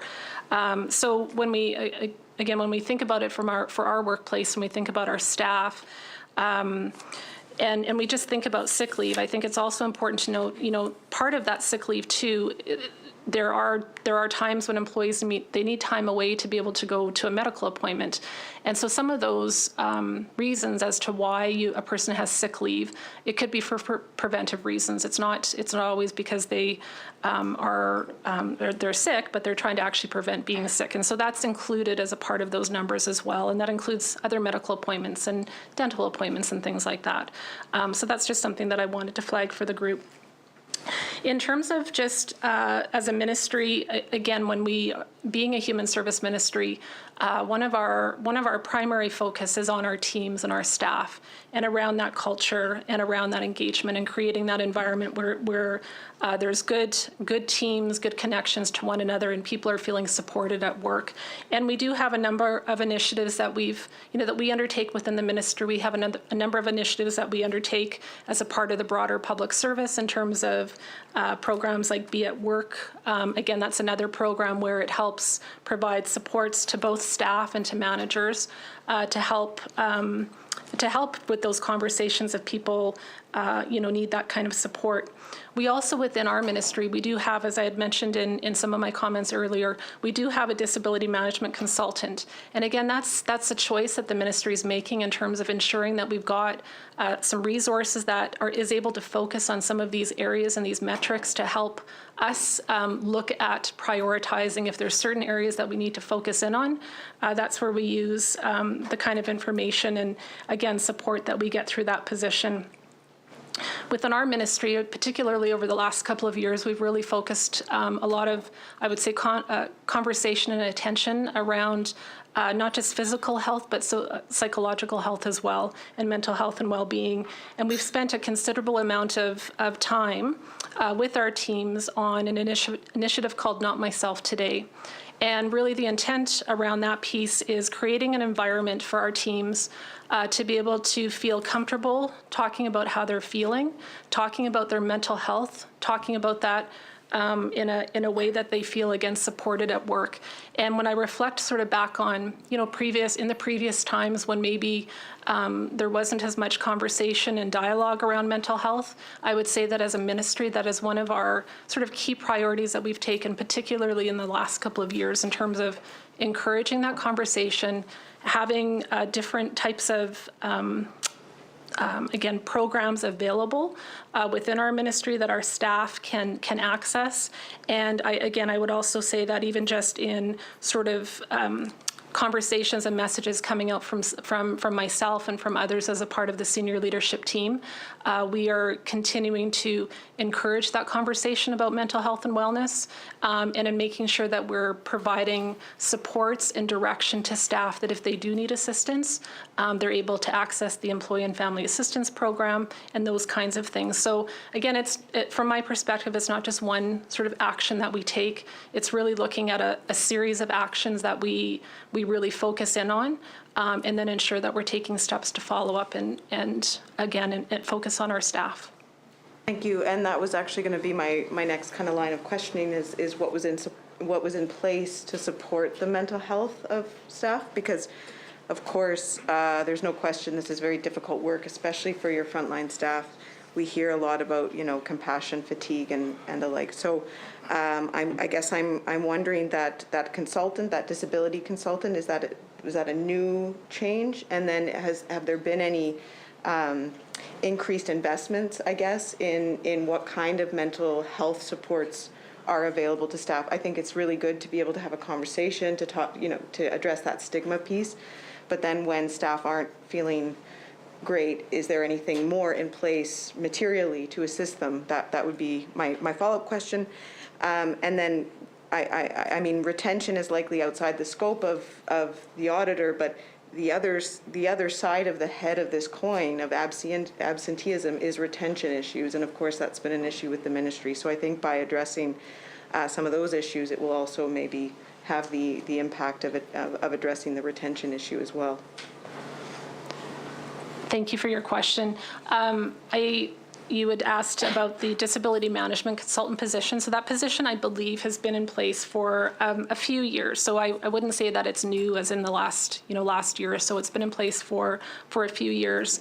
In terms of your question around resources and access. So the one piece where, again, as a ministry, we've dedicated some time and resources is around that Not Myself Today program.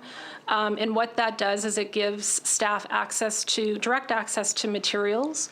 Again, depending on what their needs are and what they're looking for, there is that type of information and materials that are available. But it also gives the workplace, and it gives, again, managers and supervisors and teams different tools and approaches to being able to, again, have these conversations.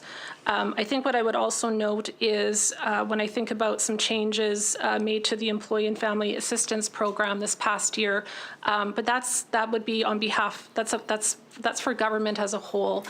There was definitely some additional focus around ensuring that program is there to meet the needs of staff and meet some of the changing needs as a result of some of the feelings that the pandemic, had also helped to raise with people in terms of how people have been feeling over the last couple of years. So those are just a couple of examples. And again, this is one of those ongoing areas that we pay close attention to, for those reasons around our staff and the well-being of our teams. Thank you. I have no further questions. Thank you. Thank you for the questions. Thanks for the responses and the work. Any other questions from committee members? Not seeing any. I'd welcome a motion to conclude consideration of Chapter 43. Moved by Mr. Scoropad. All agreed? That's carried. Turning our attention now, I'll turn it over to the provincial auditor to focus on Chapter 44. Chapter 44 of our 2020 report, Volume 2, on pages 307 to 308, reports the results of our third follow-up of the Ministry of Social Services actions on the last remaining recommendation from our 2008 audit about its processes to protect children in care. By August 2020, the Ministry of Social Services implemented our last remaining recommendation. We found the ministry knows how many children are the minister's responsibility, who they are, and where they live. The ministry uses its case management IT system to track this information. Having a system to know how many children are the minister's responsibility, who they are, and where they live allows the ministry to properly monitor the care of children receiving child protection services.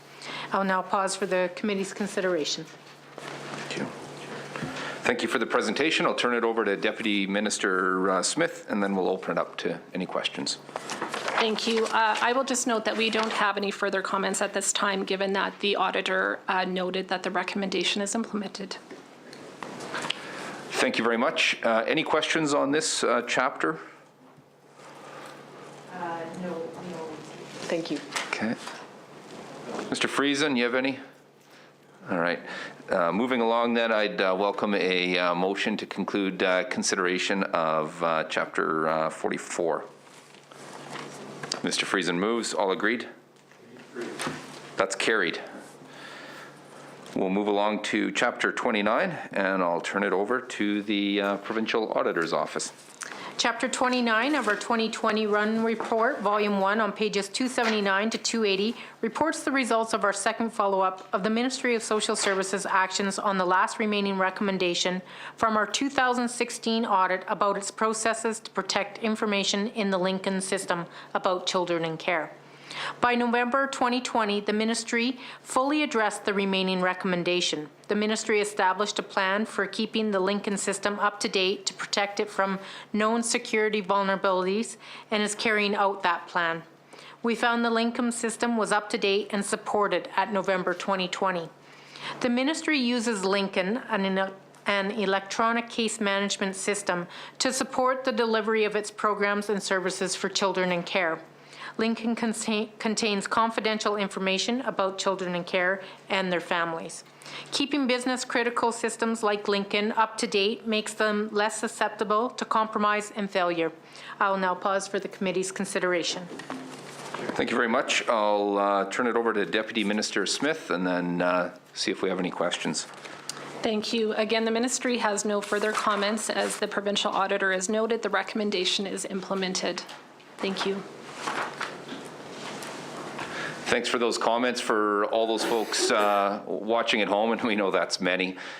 We just want to remind them that this is sort of how this process works, and that this recommendation came a few years back. The ministry undertook actions towards implementation, and then we have the follow-up process that really aids accountability to the public. So thanks for that. Any questions? In terms of the maintenance of Lincoln, is that done in-house or is that contracted out to a third party? And if so, who is that is kind of overseeing the security issues? Just give me one moment. Thank you. Thanks.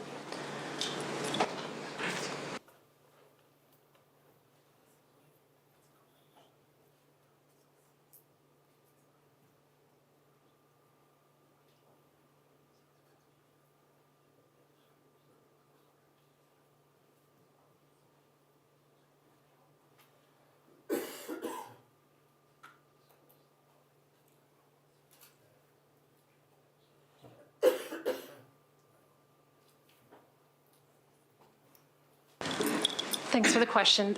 So when it comes to our information technology, and this is similar for the Lincoln program that we're talking about, it is really managed by, we work with other partners within government, I would say primarily. So within our own ministry, we have our ITD area, but we work very, very closely with SAS Bills and Procurement, which also has an ITD information technology department component.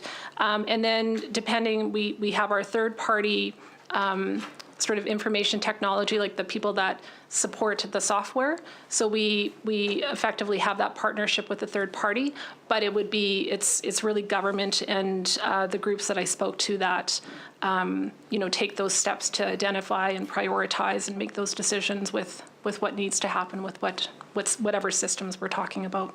Thank you. No further questions. Any other questions, folks? Not seeing any. I would welcome a motion to conclude consideration of Chapter 29. Moved by Deputy Chair Young. All agreed? That's carried. We'll turn our attention to Chapter 28, and I'll turn it over to the Office of the Provincial Auditor.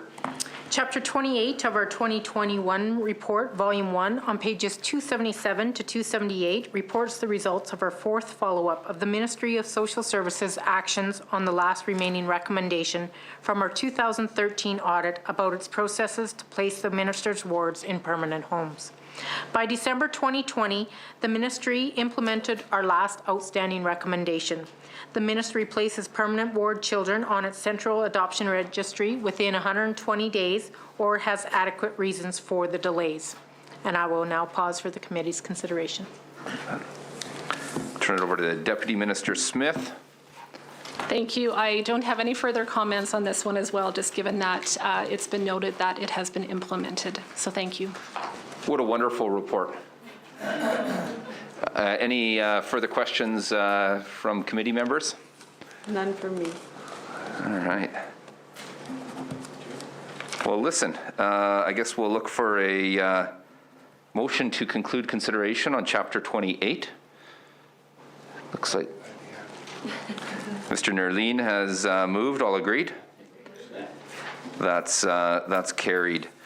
At this time, I want to simply thank Deputy Minister Smith and all the officials that have taken time with us here today, to thank them for their work and leadership day in, day out, and importantly, to thank all of those folks across Saskatchewan that are involved in this work, all of those CBOs, all of those staff, and all parts of Saskatchewan for their best efforts to serve the people of this province. So thank you very much. We'll take a brief recess, and then we'll get on with the questioning of the Ministry of Education in maybe 5 minutes or so.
All right.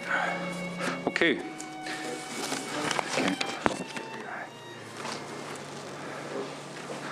Okay, folks, we'll reconvene and move ahead here in our agenda and focus on the Ministry of Education for the final portion of our day. These are actually chapters that we didn't get through in our last set of hearings, so thanks for coming back to us. And I'll ask Deputy Minister Johnson to briefly introduce the officials with her here today, and then we'll turn it over to the auditor. Thanks for having us back. I'm Donna Johnson, Deputy Minister of Education. To my left is Rory Jensen, Assistant Deputy Minister. To my right, Cindy Jeans from our Early Years branch. And right behind me, Susan Niddlecove-Anderson, ADM, also with Education. Thank you. Thank you very much. Thanks to everyone that's here today, and thanks to all that are involved in the work that we're going to be talking about here today. I'll turn it over now to the Provincial Auditor's Office, and I believe they're going to be focusing on Chapter 5 first, which I think is the only chapter this afternoon with new recommendations. Yes, thank you, Mr. Chair, Deputy Chair, other committee members and officials. With me today to conduct basically today's presentation for our office is Mr. Jason Wandy, the Deputy Provincial Auditor, who was responsible for leading a number of the work and the audit work before us that we are going to talk about. We will present basically the chapters in the order of the agenda, and there are 2 new recommendations for the committee's consideration. We will pause after each of our presentations to allow for the committee's deliberation and discussion. And I do want to thank the Deputy Minister and her staff for basically the cooperation that was extended to us during the course of our work. With that, I'll turn it over to Jason. Thanks, Tara. Early learning is pivotal in giving children a good start on their learning and development and sets the stage for a student's education experience. The Ministry of Education is working to build its early learning and childcare system and had been piloting its early learning intensive support program since 2018. The Early Learning Intensive Support Program helps preschool-aged children requiring intensive supports obtain a good start on their learning and development. This is the largest pilot program for preschool-aged children experiencing disabilities in Saskatchewan. Chapter 5 of our 2021 report, Volume 1, reports the results of our audit of the Ministry's processes to evaluate whether the Early Learning Intensive Support Program helps preschool-aged children requiring intensive supports receive a good start on early learning and development.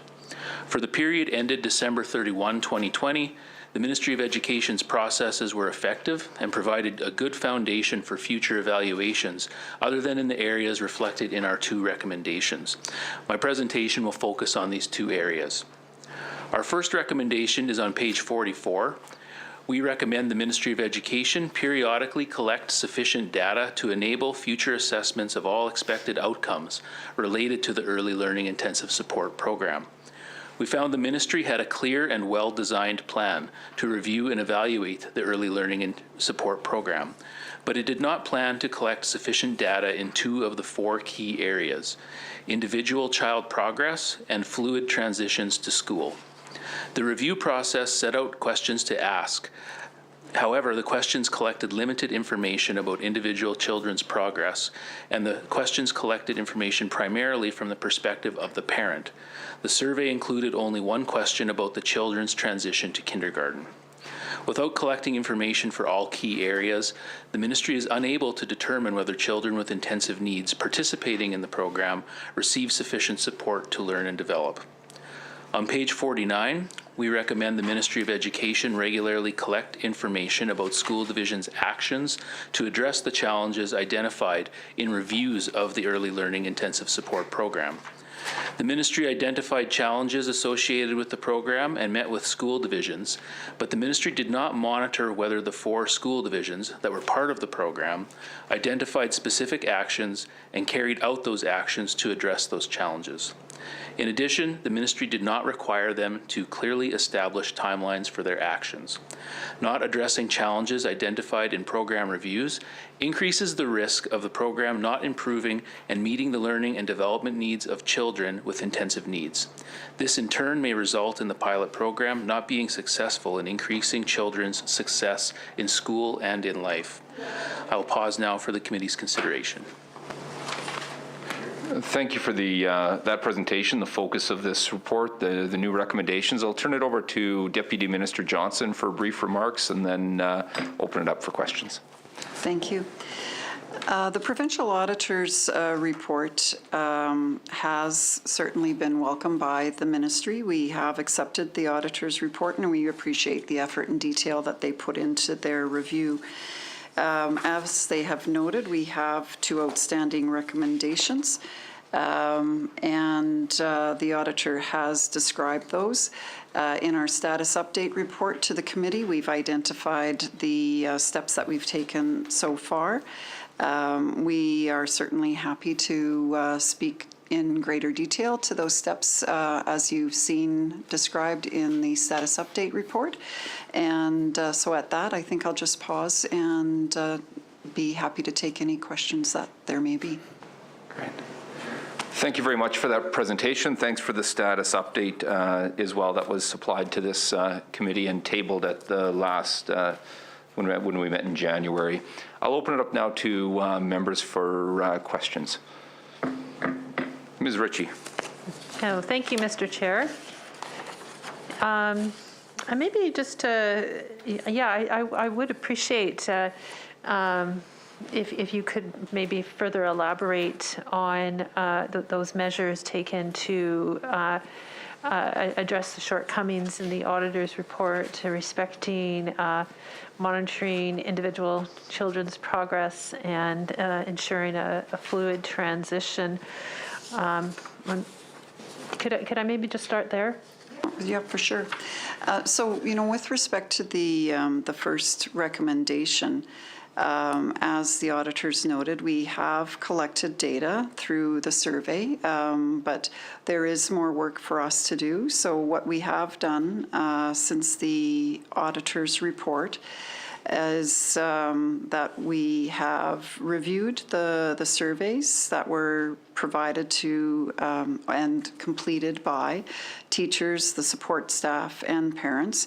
And we're working with school divisions to gather additional information from kindergarten teachers regarding the transition of the kindergarten children as they are moving through the program. We're also working on individualized reports summarizing the spring survey data, and those reports will be prepared for each of the participating school divisions. And then we will be comparing the results to baseline results for the 4 original school divisions and sorting out steps going forward from there. And so when you refer to individual reports, is that like per classroom, per school, per child? Vision, but I'd certainly welcome Cindy Jeans, who is responsible in the ministry for this work, to elaborate. Yes, as Donna said, those are individual reports for school divisions, and it looks at the results from each of the surveys. We survey the pre-K teacher, the associate that's in the classroom, also the educational assistant, the parents, and then we have some interviews with school divisions with some other specific questions. And then we compile that data. We talk about where their challenges are, where their successes are. We do a comparison to the baseline data from the previous year. And then we'll work with them to work on some reports that would be in response to those, or some plans, I should say, in response to those reports. Can you speak on, what some of the findings have been arising from those reports so far? So we're currently compiling those. We don't have those findings yet. We haven't finished that work, but we anticipate it will be done shortly. Okay. Now, I'm just wondering about the funding for this program. Is it going to be going through a change? Or did it go through a change as of last year? No significant change, no. The funding for the Ellis program is part of the Early Learning and Childcare Agreement that was established between the province and Canada I think back in 2017. At that stage, it was a 4-year agreement. It's since been extended and renewed. So essentially continuing and continuing more or less as is. We do have, and the auditor has noted in their chapter, that there have been additional spaces added to the program over the years. And so where there is additional need, additional spaces will be added, and correspondingly the funding goes up with that as well. But yeah, the program continues with the same intent essentially as it was established with.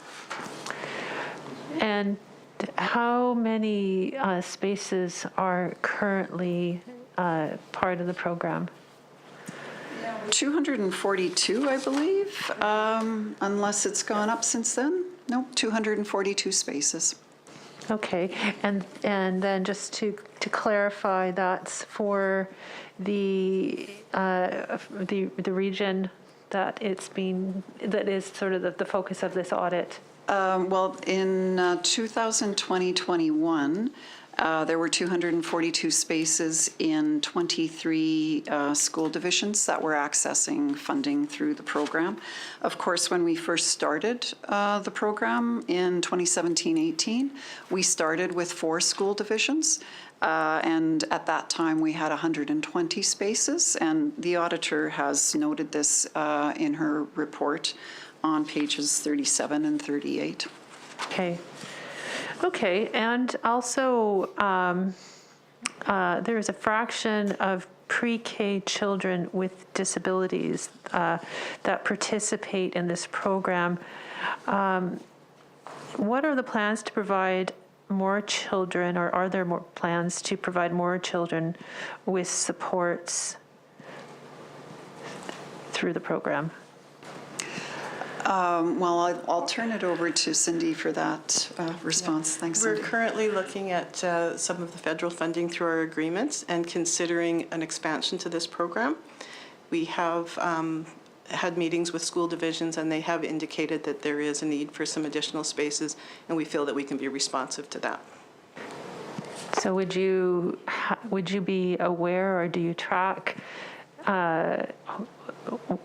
where those, if I can call them shortfalls, where those would be, or are there children who have applied but are not part of the program? I'm just wondering how that supply demand works. Yeah, school divisions have indicated where their needs are, and so we have taken note of that. And so we do know where those, which specific school divisions we require how many spaces. Well, that sounds like useful information. Are you able to provide us with a breakdown? I don't have that with me. And it wasn't a formal request for spaces. It was in school division meetings where they've brought that up, so we have a sense. If we were going to expand the program, we'd want to get some more up-to-date information and a little bit more accurate. Sure. However, there must be some method of tracking kind of what the applications are versus what's being provided.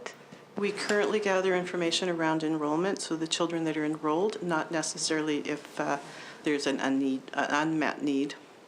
Yeah. And so if that's not something the ministry tracks, is that done at the divisional level? I see. Yeah, and we have different avenues for identifying where students may be or where potential students may be. Besides the Ellis program that this audit covers, the ministry provides funding to programs such as Kids First and ESIP programming, and through those avenues we can be made aware of students who might have needs.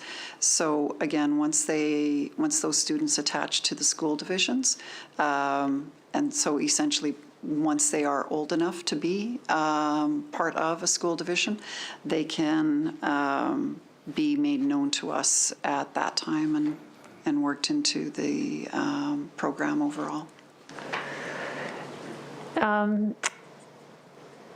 I'm not sure. I don't know if it's just a question of just not having full enough information, or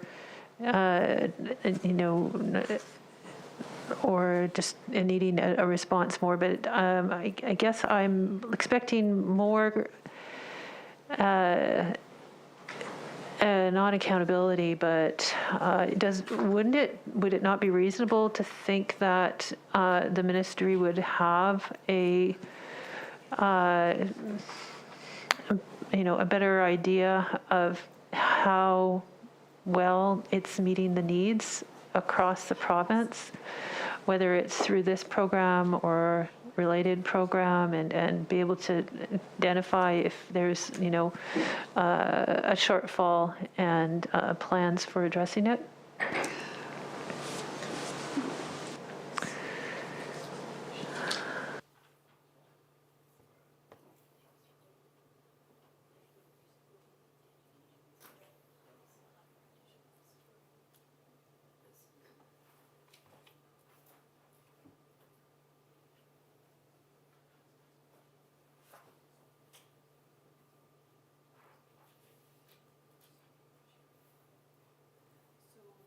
Last expansion of the program, we did a call out to the school divisions to find out what their needs were, and we were able to meet all of the needs at that time.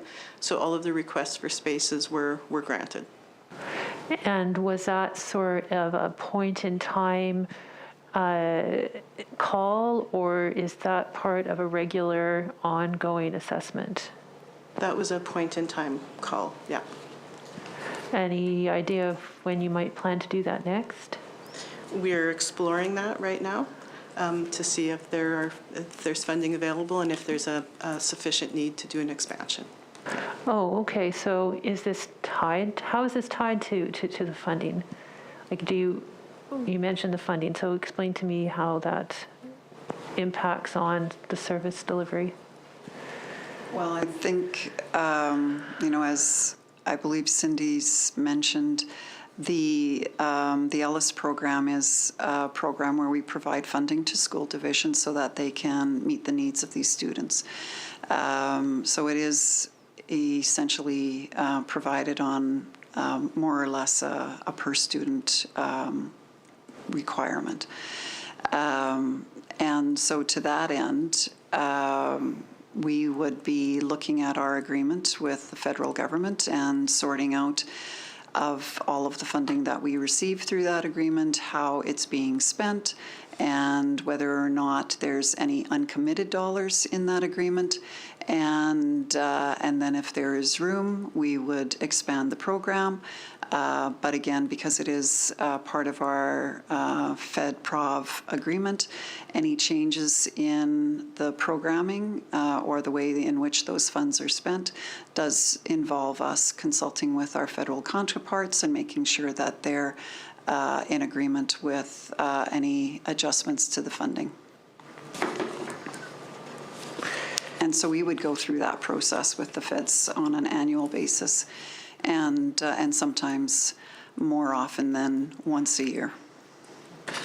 Well, thank you very much. I appreciate those answers as I try to understand the lay of the land here with this particular recommendation. Thank you. No more questions, Mr. Chair.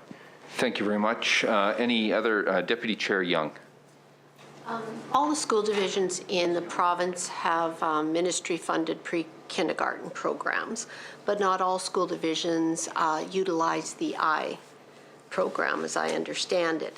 And that is probably your basic tool for assessing whether or not this funding in particular would be, given to school divisions that have more children with these intensive needs. Is there information given, and particularly I would say to our northern school divisions, that this is an opportunity for them to apply for funding even if they aren't using the I program? And when you say the I program, are you referring to the EYE, That's right, EYE. Early Years Early Evaluation? Years Evaluation Program, which most of these school divisions would be using in order to assess those students with intensive needs coming into the program, I'm assuming, and that's where then the dollars would be going. Yeah, and I'll ask Cindy to respond to this, and she can correct me if I'm wrong, but I believe all of the School divisions are using the EYE program to assess kindergarten students when they enter kindergarten at age 5. And as to whether or not they're using EYE when they're working with the pre-K students, because as you mentioned, we do have ministry designated pre-K programming, which is available for 3 and 4-year-olds. But I'm not sure if we use the EYE program across the province for that. So Cindy, if you would. I'm not sure. So of course, in the pre-K program, that's optional, and many of them would not be using the EYE. A lot of them have been using other assessment tools, such as ages and stages questionnaire and different types of assessments that the school divisions have deemed are more appropriate for that age group. And we didn't consider whether school divisions were using the EYE in order to be able to be eligible for ELLIS spaces. Okay. Thank you. Any further questions? Ms. Ritchie. I did also want to ask a question regarding the second recommendation to address. I think you talked about. Oh no, maybe this is going back to the earlier one. You talked about transitioning from pre-K to kindergarten, and the audit findings were addressing some opportunities for improvement there. I was hoping you could sort of speak to that a little bit more in terms of what's being done to address that.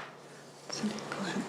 So we have asked school divisions to gather information from the kindergarten teachers to find out how smoothly the transition went from the ELLIS or the pre-K program into the kindergarten program. So that information has been gathered, and of course we haven't had the opportunity to assess that yet, but we are looking at that. And if there's some opportunity to improve those transitions, if they're not running smoothly, then we would be incorporating that into their plan of action when we're asking them to address some of their challenges and their barriers. Okay, I guess we'll wait for future presentations to hear more about that. Thank you. Not seeing any further questions at this point. I'd welcome a motion to concur and note progress with respect to recommendation 1. Moved by Deputy Chair Young. All agreed? That's carried. And I'd welcome a motion that we concur with recommendation number 2.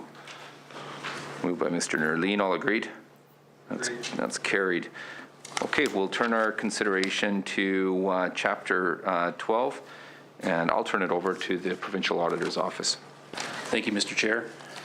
Chapter 12 of our 2021 report, Volume 1, reports the results of our 4th follow-up audit at the Ministry of Education related to our 2013 audit of capital planning processes for pre-kindergarten to grade 12 educational facilities.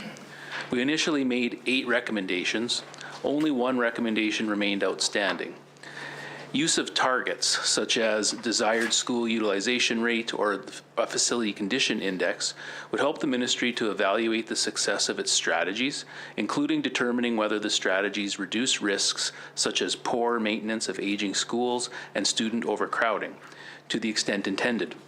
Having suitable and properly maintained educational facilities is key to properly supporting the delivery of education in the provincial pre-kindergarten to grade 12 system. We found that by April 2021, the ministry continues to work on implementing the last outstanding recommendation. While the ministry had determined and is using 2 key measures to monitor the success of its capital asset strategies, it had not set any associated targets. The ministry needs to establish targets to set out the expected impact of its capital asset planning processes and monitor its progress and measure success. I will pause now for the committee's consideration. Thanks again for the focus of this report and the follow-up. I know it's been considered at this table before. We see the status update, but I'll turn it over to Deputy Minister Johnson for a brief remark and then open it up for questions. All right, thank you again. And again, I'd like to thank the provincial auditor for the recommendations made in this Chapter 12 on education's capital asset planning in schools. We are happy to know that we have 7 of the 8 recommendations fully implemented and are working on the final recommendation. We are working with the Ministry of SaskBuilds and Procurement to continue to conduct facility condition assessments. And with that work, we are also expecting to be in a position to establish targets for roughly the March 2023 timeframe. So I think at that, I'll close my remarks there and happy again to take any questions. Thank you very much. I'll open it up to members for questions, if there are any. Ms. Ritchie. Thank you, Mr. Chair. So I guess as I understand this recommendation, it's about sort of assessing the, I want to say sort of like a residual kinds of consequences of deferring improvements. Would that be fair to say? Maybe that's a better question for the auditor, though.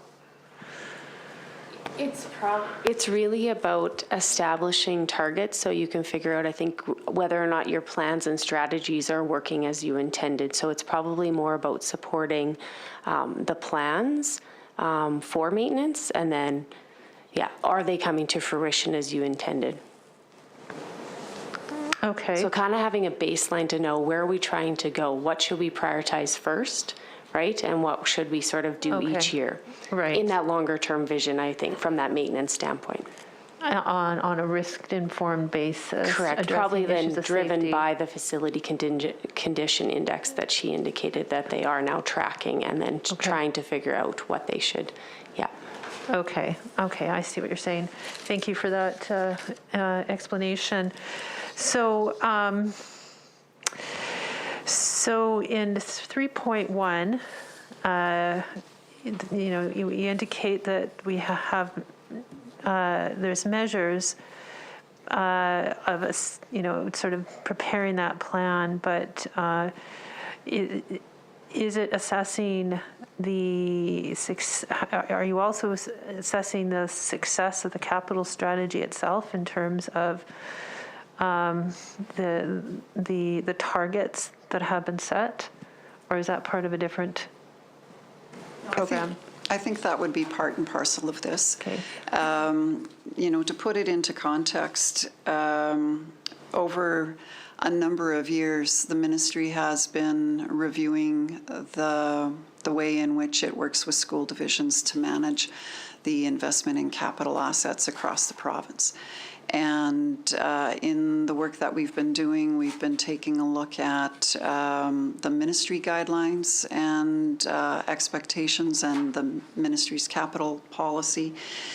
We've been looking at the school divisions' approaches to maintaining their properties, and over that same timeline, we went from an old way of funding that was referred to as block funding and moved to preventative maintenance and renewal, where we provide PMR funding on a regular basis each year to school divisions.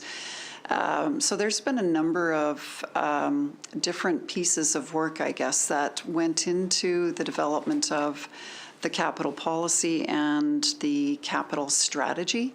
And over time, we have made, I think, all of the improvements that we were hoping to. And now the last thing that we need to do is set clear targets for what we see as the most important performance measures for being able to assess whether or not we're doing the best that we can with the education capital facilities that we have, and that they're being used as best as they can, and that they're being maintained appropriately and replaced when necessary.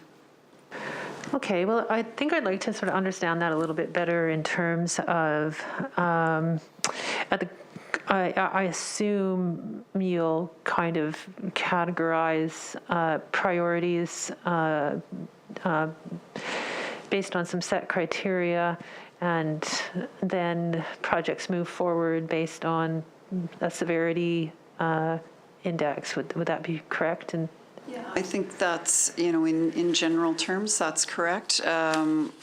So when we are looking at capital in the ministry, we're looking at a number of different things.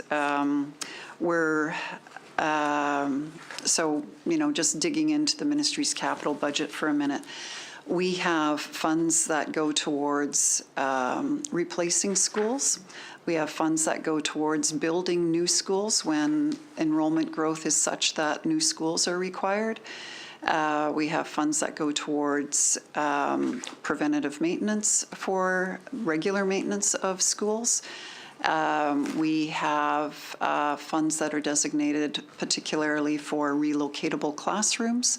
Again, that being targeted to areas where there's a need to either replace existing relocatables that have aged out, or where the funds are going to relocatable classrooms in communities or school divisions where there's enrollment growth, where they need the additional classrooms.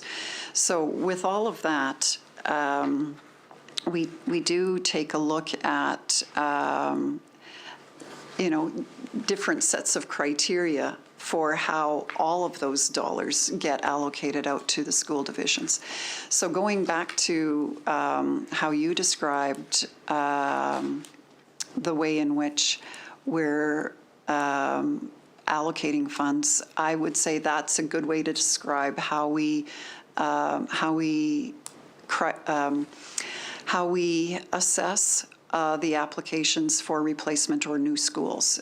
So we go through applications from school divisions, and we evaluate each of those applications. We have several areas that we examine for the sake of ranking these requests from school divisions one against the other.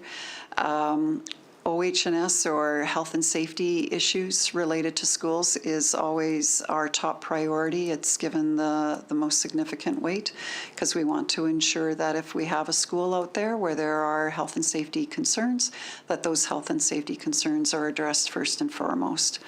But clearly, growth is also a significant area that we look at and consider when we're essentially ranking the applications for the capital funding. okay, so you're saying that you consider both new and improved or maintained in the same category? I would say yes, but to be clear, what we do is we take applications from the school divisions for replacement or for new schools, and consider them in the same category. Yeah. Yeah, okay.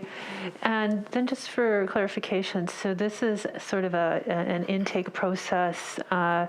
You receive the applications, and I take from that you're not doing you're not responsible for doing the review for all divisions. They have to come forward with theirs, and then you assess the ones that you're presented with. Is that how I understand it? I think that's a reasonable summary. I mean, Okay. We do ask the school divisions to identify for us their top priorities, and then we take that top list through an assessment. Okay, all right. Well, if that's the case, it may make my next question a little bit irrelevant, because I wanted to ask if you have a way of, do you set targets for the what are we calling this? upgrades, I guess is the word I'll use. Like, do you, how are you sort of planning through sort of a target-based approach and then monitoring performance against those targets? Is that how you manage things, or is that not possible? No, I don't think that we would describe what we do quite that way. The recommendation that the auditor has made for us to establish targets for our performance measures goes to the fact that in our overall capital strategy, one of the things that we want to ensure is that we are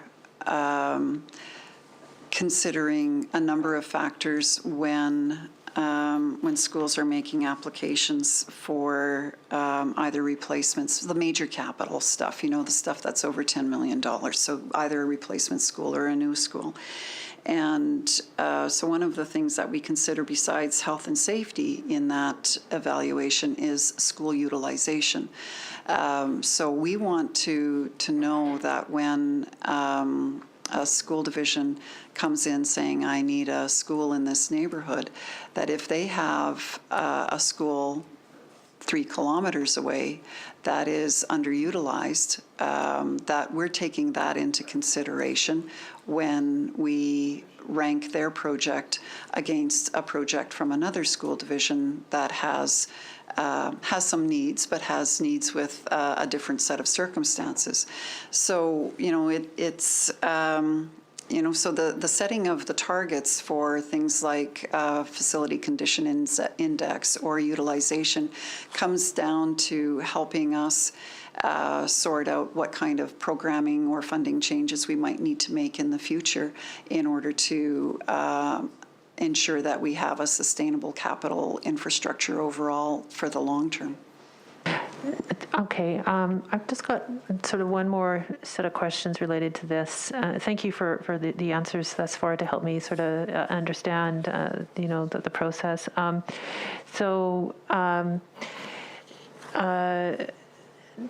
I believe reported either here or elsewhere is the amounts for the capital asset strategy, and it includes $113.2 million for capital in the current year. Can you tell me how that relates to the currently estimated maintenance requirements for assets? Okay. That is essentially a couple of different things, I guess. So the $113 million that you're referring to is noted on page 173 of the auditor's report. And that is making reference to the ministry's school capital budget for the year of 2021-22, I believe. So, am I right? Yeah. Yeah. And,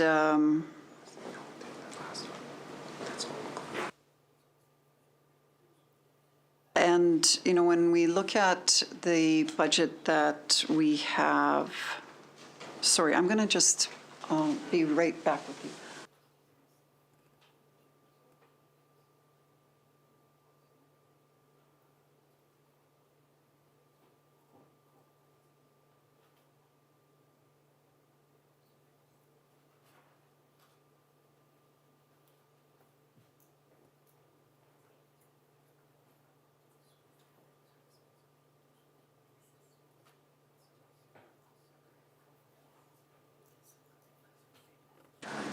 All right. Yeah, sorry. My apologies for the need for the sidebar here. I know my budget reasonably well, and I was looking at this thinking, my capital budget's 189 million, so why does it say 113?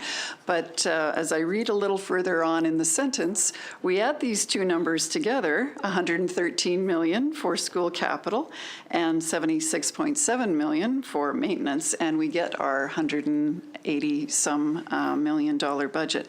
So the 76 million there that's noted for maintenance capital is the funding. The largest part of that 76 million would be for PMR, or the Preventative Maintenance and Renewal Program, and those funds are provided to each of the school divisions on a square meter rate. So it is allocated to all of the school divisions for them to use, and they have a asset management system that they use where they identify each of their properties and note the areas of need in terms of the highest areas of need for maintenance, and they allocate their budgets accordingly. Right, and I apologize. I didn't understand that. Is anyone else having that problem with their phone? I can't seem to get it to stop doing that. I had a recent update, and anyways, my apologies for that. I think I'm having trouble finding the right words to use and asking my question, but I'll go about this in a long-winded way. So I understand that you do have some sort of a total combined value for asset improvements, and I'm wanting a little bit of an update on what that current number is. I believe we've got numbers for past years, but just looking for the sort of current numbers. I'm going to turn this over to Rory, but just before I do, I'll note that we are always in need of better data, and we would be able to provide better figures if we had better data.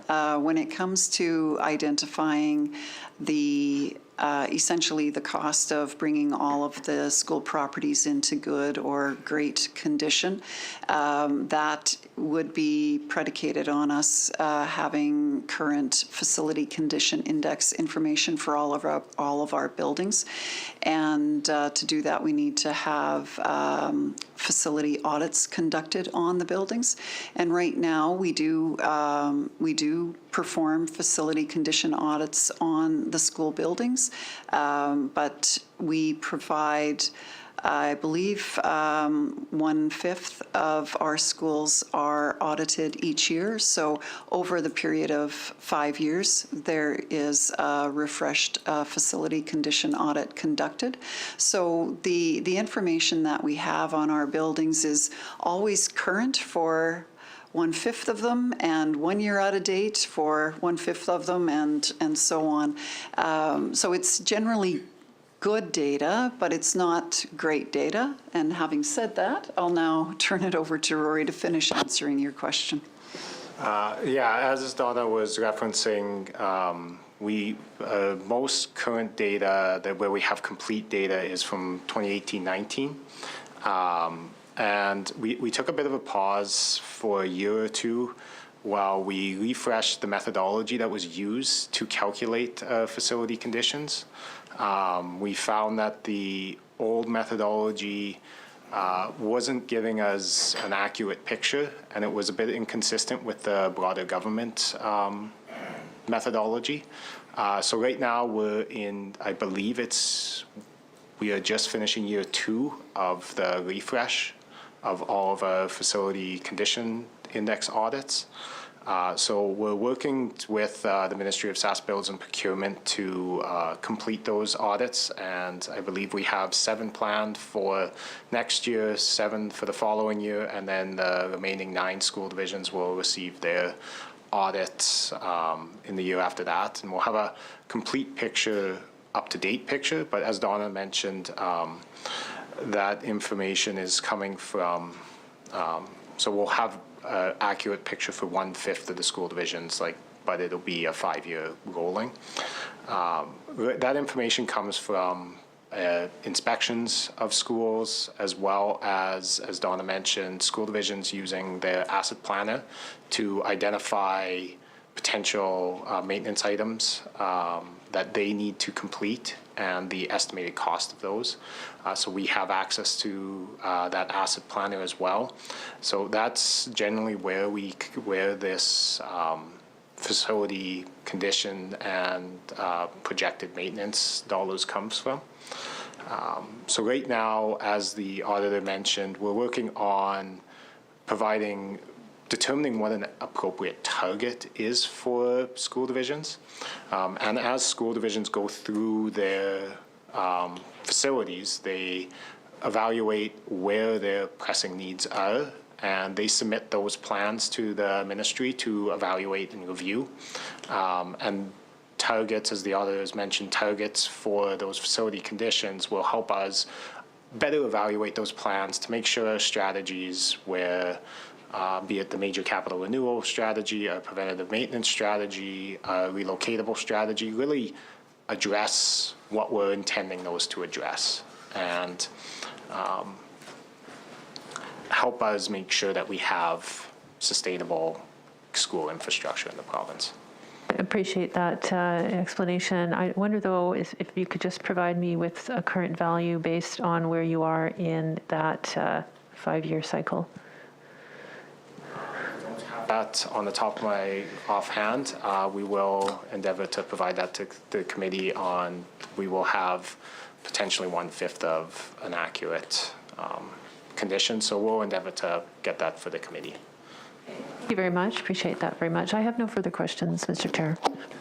Well, thank you for the questions, and thanks for all the work on this front. Very important to folks. Any further questions from people around the table? Not seeing any. I would look for a motion to conclude consideration of Chapter 12, moved by Mr. Kirsch. All agreed? That's carried. I'll turn it over to the Provincial Auditor's Office to focus on Chapter 21. Chapter 21 of our 2021 report, Volume 2, reports the results of our 4th follow-up audit at the Ministry of Education regarding its processes to increase grade 12 graduation rates above the 2004-05 baselines.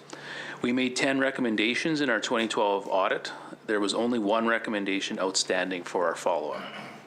We found that by June 2021, the ministry implemented the last outstanding recommendation.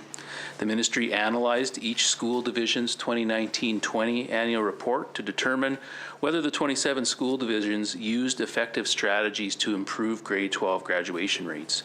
The ministry summarized its analysis and communicated its findings to school divisions in June 2021. Evaluating strategies across school divisions allows the ministry to effectively monitor school division strategies for improving graduation rates. Moreover, analyzing and communicating findings to all school divisions can help school divisions identify common barriers and actions to improve graduation rates across the sector. I'll pause for the committee's consideration.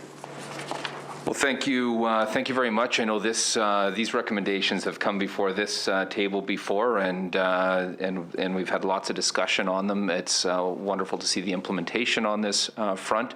Deputy Minister Johnson, do you have any comments? Very few, and I'll just say I'm very pleased that we are able to report that the final recommendation has been implemented, and I'd like to take a minute to give some thanks to all of the school divisions and to the ministry staff who have been working very, very hard to ensure that we do have good plans in place to ensure graduation is attended to in each of the schools. We've through our sector-wide provincial plan, we've had a focus on graduation for many years. I'm sure we will continue to have a focus on graduation going forward. And it's thanks to the collective good work of our school divisions that we've been able to get to this point. So I think that'll leave my comments at that. Thank you. Again, I know we've had lots of questions over the years on this front. Are there any questions from committee members? I see Ms. Ritchie. Thank you, Mr. Chair. From what I can see here, we see that it's lots of really great work that's been done, and so I commend the ministry and staff for all the work.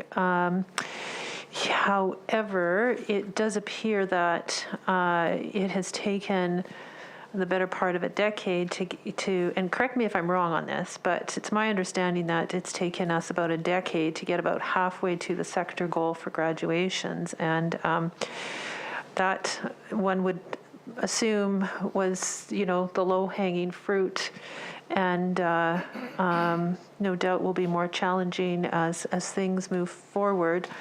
That plus the fact that, as we can all appreciate,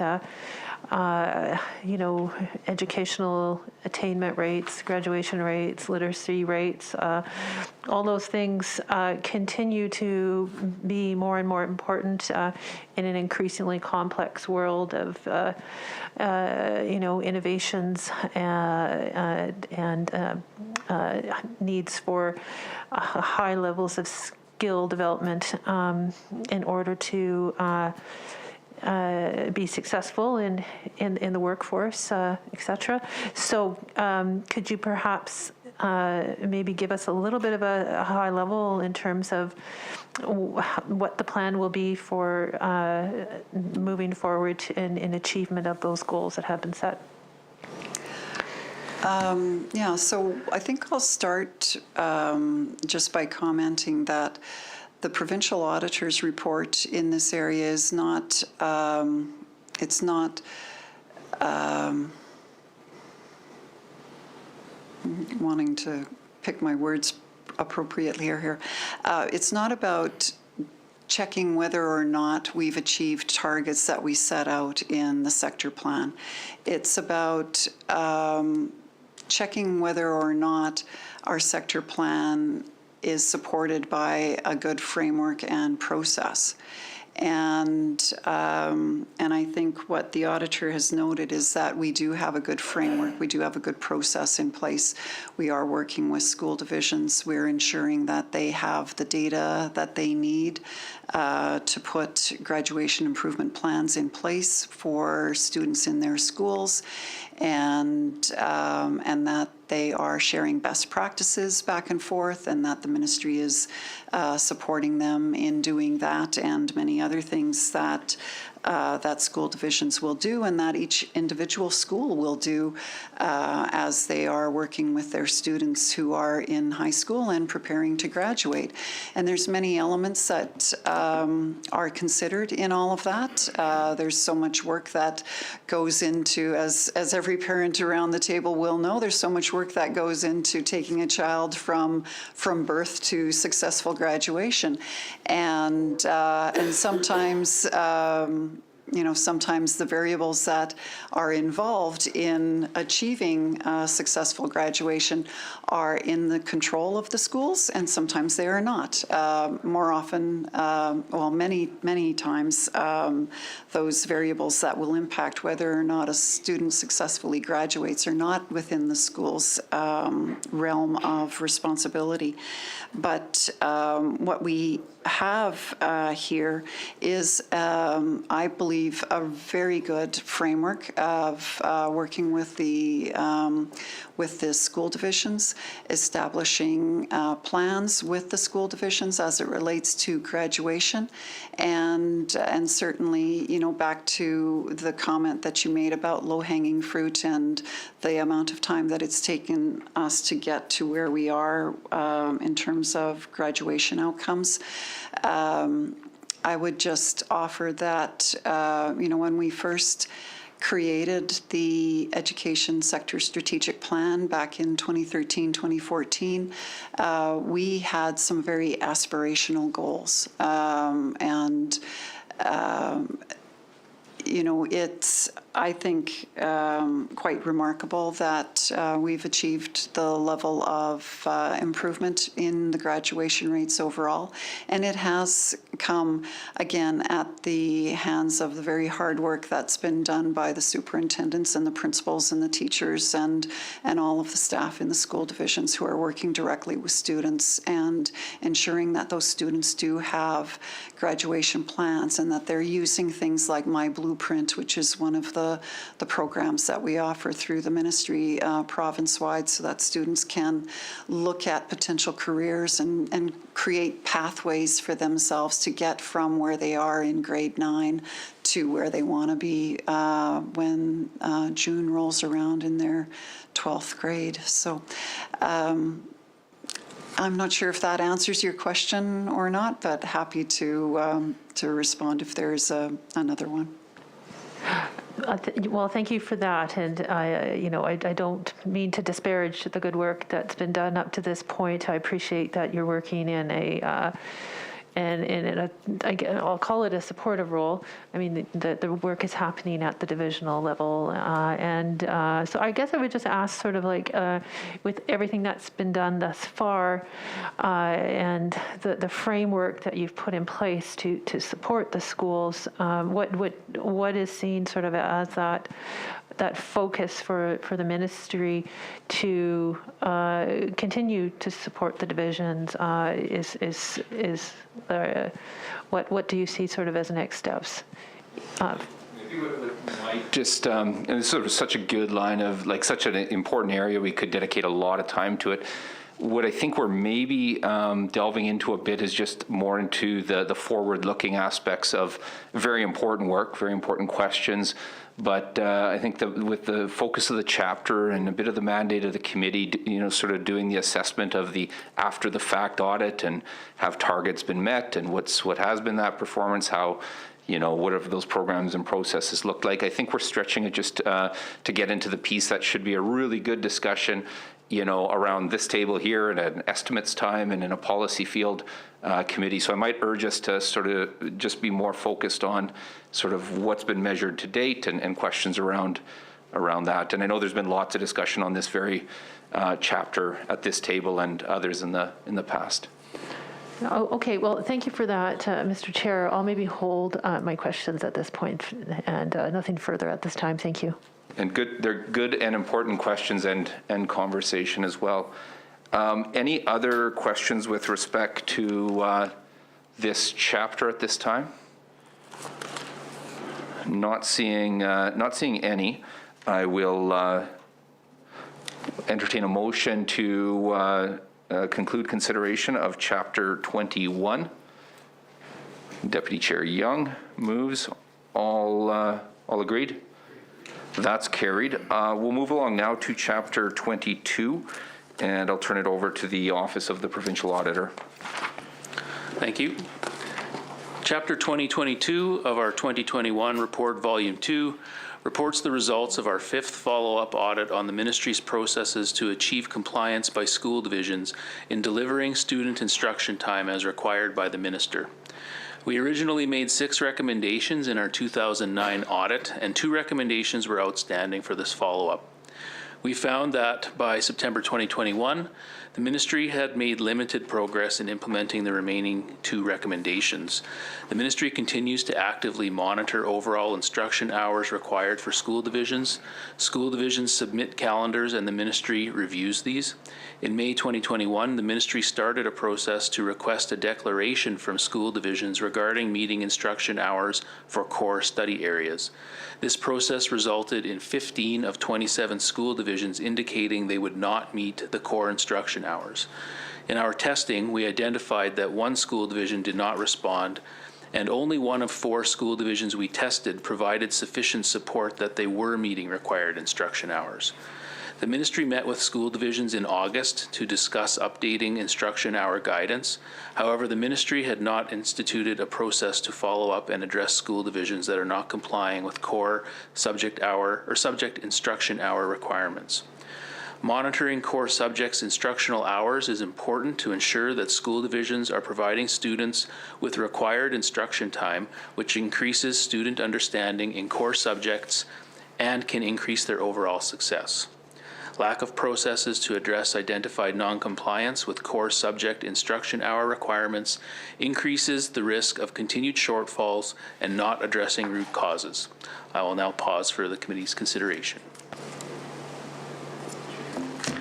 Thank you for the presentation and the follow-up, persistent follow-up on this front. And I'll flip it over to the DM for a brief remark, and then we'll open it up. All right, thank you. And thanks again to the auditor for their work on this file. The ministry certainly does acknowledge the outstanding recommendations, and we continue to work on them. What we have been doing since the auditor's report is engaging in deeper conversations with the school divisions as it relates to instructional time. We do review the school division calendars on an annual basis when they submit them to us each May for review and approval. What we have been doing more recently is talking in some depth with school divisions to identify why it is they felt that they were unable to, in those circumstances where they indicated they were not able to note being in compliance, why they felt that. And one of the main takeaways, I guess, from those conversations was that the school divisions were taking the 100 hours of instruction time far more literally than we imagined that they were. So I'm going to turn it over to Susan, I think, to talk about what constitutes instruction time. But some of the school divisions, when they were asked that question, were taking it so literally as to say, well, we know that under legislation we are required to have 950 hours of I'm going to just say time with the students. It's also clearly outlined in the calendars that they have a minimum of 950 hours of time on the calendar. And so you can well imagine that when you then, when you're taking instruction time literally as time when a teacher is in the classroom and students are in the classroom and the teacher is instructing the students, there's always so many other things that happen in those 950 hours. There are examinations, there are assessments, there are field trips, there are so on and so forth.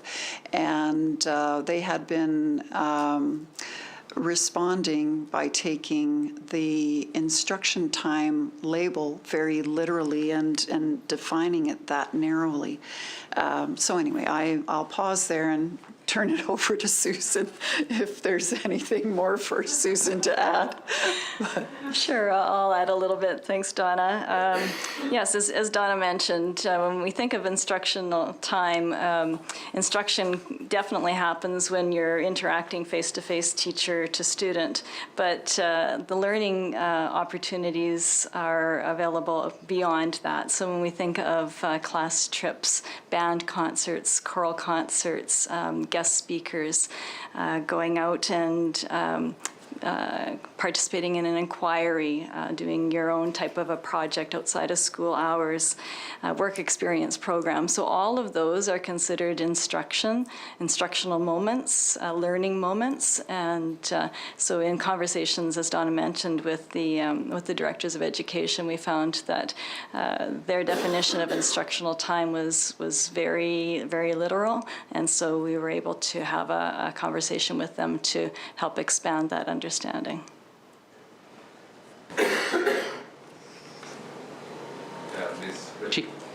Thank you, Mr. Chair. Well, I would love to have a deeper conversation with all of you on this topic. It's a fascinating one, and I appreciate that explanation that you provided around how instruction time is understood when divisions are completing your surveys. And I think about my own children who for a time participated in an open school format where we would have been hard pressed, I think, to have meet those targets. But I also know that I know that it's challenging in the classroom for teachers to be achieving those targets, and I understand like it's really the calendar, but that sort of drives that in terms of hours in the classroom, or school schedules and so forth. So just actually kind of curious. I know we don't have all the time in the world here, but if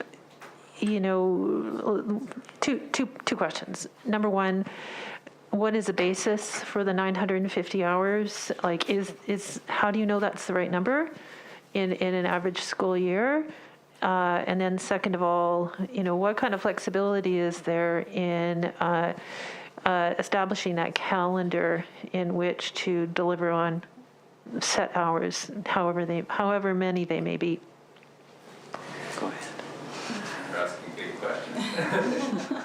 I'll maybe start with the second question in terms of the calendar, which I would maybe also interpret as the school schedule, perhaps. So school divisions do submit their year calendar to the ministry, and the ministry does an assessment of that to ensure that the number of hours are present. When it comes to scheduling of courses at a school level, that would be up to the discretion of the school administrator to make those determinations.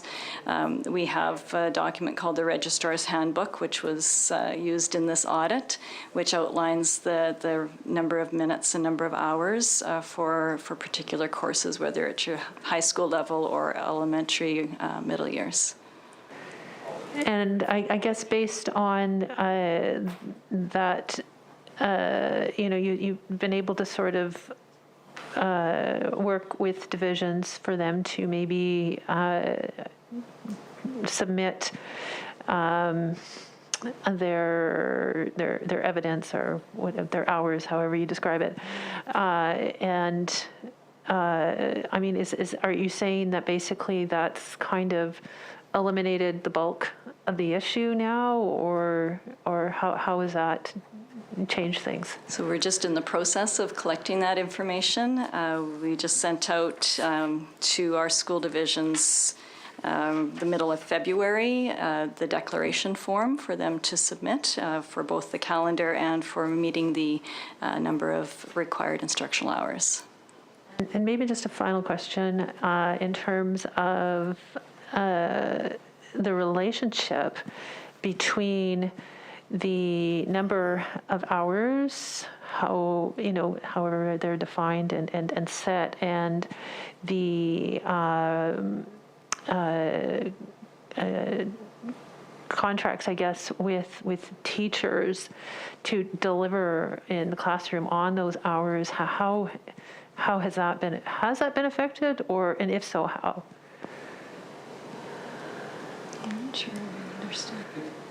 I might flag it and push back, or I guess I'm the chair, I get to rule, but I just know these are really good questions. And, I've sort of followed, this goes back to 2009, and I want to refrain from the policy debate as well around this table. That being said, there's been lots of entries, on that debate. And so I think like right now, the question at hand isn't, is 950 the right number? Right, from some, views about how that was arrived at and whatnot. That's not this table. We've reflected those on the public record and at this committee. The question is, are divisions able to meet that, and how's that being recorded? So I'm not sure. Like, it goes into a very important policy debate around, what should we be measuring in education, and I think it really draws us into a fairly substantive policy discussion that should be had around this table and should be brought, to a committee, but maybe not this one with this chapter. I know there's lots of criticisms that have been placed on the record as to the choice of the minister at that time to have instituted that number and the way they went about it. And we'll just, I think I would leave that there. But for us to dig into the question as to, is 950 the right number? Or, is it, the quantity of time, or is it the quality of that engagement, and what are those other factors? I just think we're probably going off into a much broader discussion than we probably should today.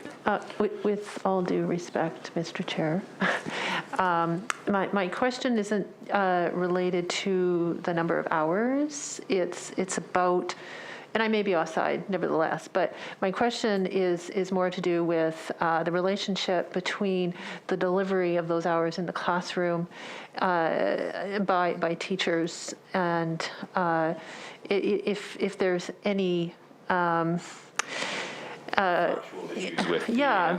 terms of achieving the corrective actions and delivering on this recommendation. And I think there has been concerns identified by teachers but I'll leave it to the. Yeah, I'm sorry. I have to ask you to reframe the question because I'm not quite sure I understand what you're asking. Okay, sure, happy to do so. So I'm just looking at the recommendation regarding corrective action where necessary to improve school division compliance with the requirements for instruction time. And if in the implementation of that recommendation, if you're bumping into any challenges with respect to the contractual arrangements with teachers to deliver those services. The answer to that is no. Like the contractual arrangements that are in place between the school divisions and the teachers are not a impediment to achieving this. Okay. Well, thank you very much for that response. Yeah, thank you. Okay. Thank you very much for the questions. And I'm just looking to see if there's any others that have a question on this chapter at this time. Not seeing any. Would anyone care to move that we conclude consideration of Chapter 22? Deputy Chair Young moves. All agreed? That's carried. Let's move along to our last item of the day, and it's a follow-up chapter on an important area. Chapter 23, I'll turn it over to the Provincial Auditor's Office. Chapter 23 of our 2021 report, Volume 2, reports the results of our second follow-up audit of the Ministry of Education's processes to monitor kindergarten students' readiness to learn in the primary grades. We made 4 recommendations in our 2017 audit. 2 recommendations were outstanding for this follow-up. By August 2021, the Ministry had implemented the 2 outstanding recommendations. The Ministry provided school divisions with high-risk students at risk of not being ready to learn in the primary grades with guidance for developing early years action plans. The Ministry also established a process in spring 2021 to analyze the action plans. The Ministry provided feedback to school division officials based on the Ministry's assessment. In addition, the Ministry established a plan to meet with those school divisions each fall and spring to discuss their action plans. It also distributed activity cards outlining play-based learning activities to 7 school divisions with a targeted pre-kindergarten program to share with families. By providing guidance, feedback, and resources to those school divisions whose kindergarten students are most at risk of not being ready to learn, the Ministry increases the likelihood of more students being ready to learn in the primary grades. I will pause now for the committee's consideration. Thank you again for this report and for the follow-up and for the actions that have been identified to ensure implementation on this front. I'll turn it over to Deputy Minister Johnson to see if she has any brief comments, and then we'll open it up.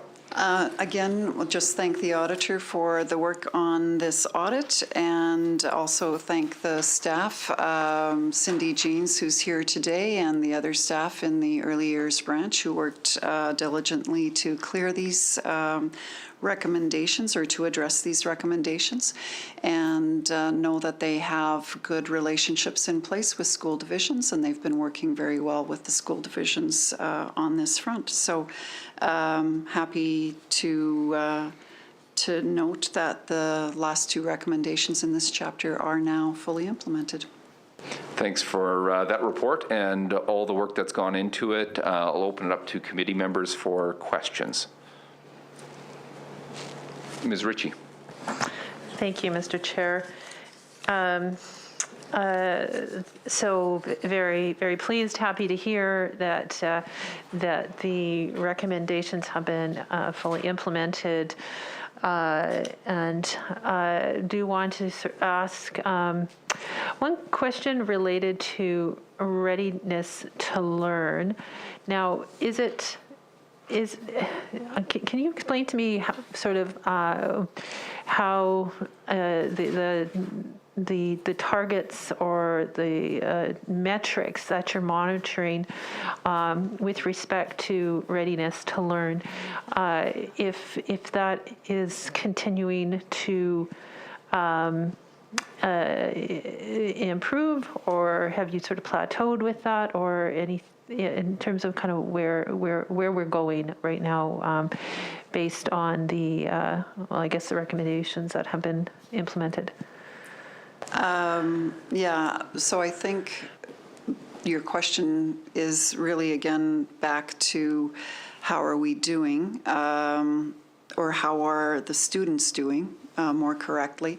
The recommendations that the auditors made is with respect to the processes and the framework that the ministry has in place. And so obviously, as the auditors noted, what we're doing on that front is working. In terms of the student outcomes, though, to answer your question, we use the early years evaluation tool to assess students upon entry to kindergarten and again upon exit. And what we are seeing in terms of results for students in their kindergarten year is that there is generally, and this will vary modestly from year to year, but there is generally about a 20% improvement in students from the beginning of the kindergarten year to the end of the kindergarten year. So typically, roughly 60% of students will arrive at kindergarten having hitting their developmental milestones, particularly their cognitive milestones. And by the end of the kindergarten year, 80% of students will be hitting their developmental milestones according to the EYE assessment. And can you maybe explain how COVID over the last couple of years may have affected those results? I'm going to ask Cindy to come join us here and provide that response.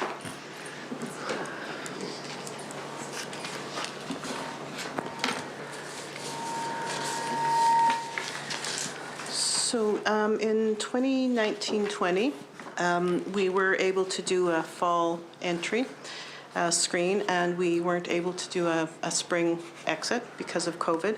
2021, we did both an entrance and an exit screening, and those numbers coincided with what Donna has shared with you. And this year, we've also done an entry screening. So we'll do an exit screening in the spring. And yeah, so so what has been the outcome of that in terms of readiness? The numbers were similar. 60% came into kindergarten ready to learn, and our exit numbers were 78.7%, so close to the 80%. And which year are you referring to? 2020, 2021. 2020, 2021. Oh, and I just want to make sure I understand what you're saying. So you're seeing consistent results year to year, despite the pandemic. Is that correct? Yes. Okay, great. That's wonderful to hear. And I have no further questions. Thank you. Good questions and important work, of course. Just looking to see if there's any other questions. Deputy Chair Young. Following up on what Ms. Ritchie's asking, in June of last year, you established a plan, which the auditor has noted, in order to meet with school divisions in regards to the moving forward on your admissions of pre-kindergarten students and whatnot. How many school divisions will you be meeting with that you have concerns with not necessarily meeting those targets? I don't have the numbers with me from last year, but this year we've just gotten our EYE data in, and we've done our analysis, and we'll be looking at 13 school divisions out of the 27. Yeah. Thank you. Any further questions on this, the final chapter of the day? Not seeing any, I would welcome a motion to conclude consideration of this chapter. Thank you, Mr. Scoropad, for moving. All agreed? That's agreed. I want to say thank you so much to the Ministry of Education, Deputy Minister Johnson, all the officials that are here today, all those that work at the Ministry of Education, all those in the divisions across Saskatchewan that are a part of this very important work. So thank you for being here, and thank you for coming to committee twice for these considerations, and we really appreciate it. Thank you as well to the provincial auditor and her team for the incredible service they provide the people of Saskatchewan, the relationship they maintain with those that they're auditing, and the improvements that are brought about through that work.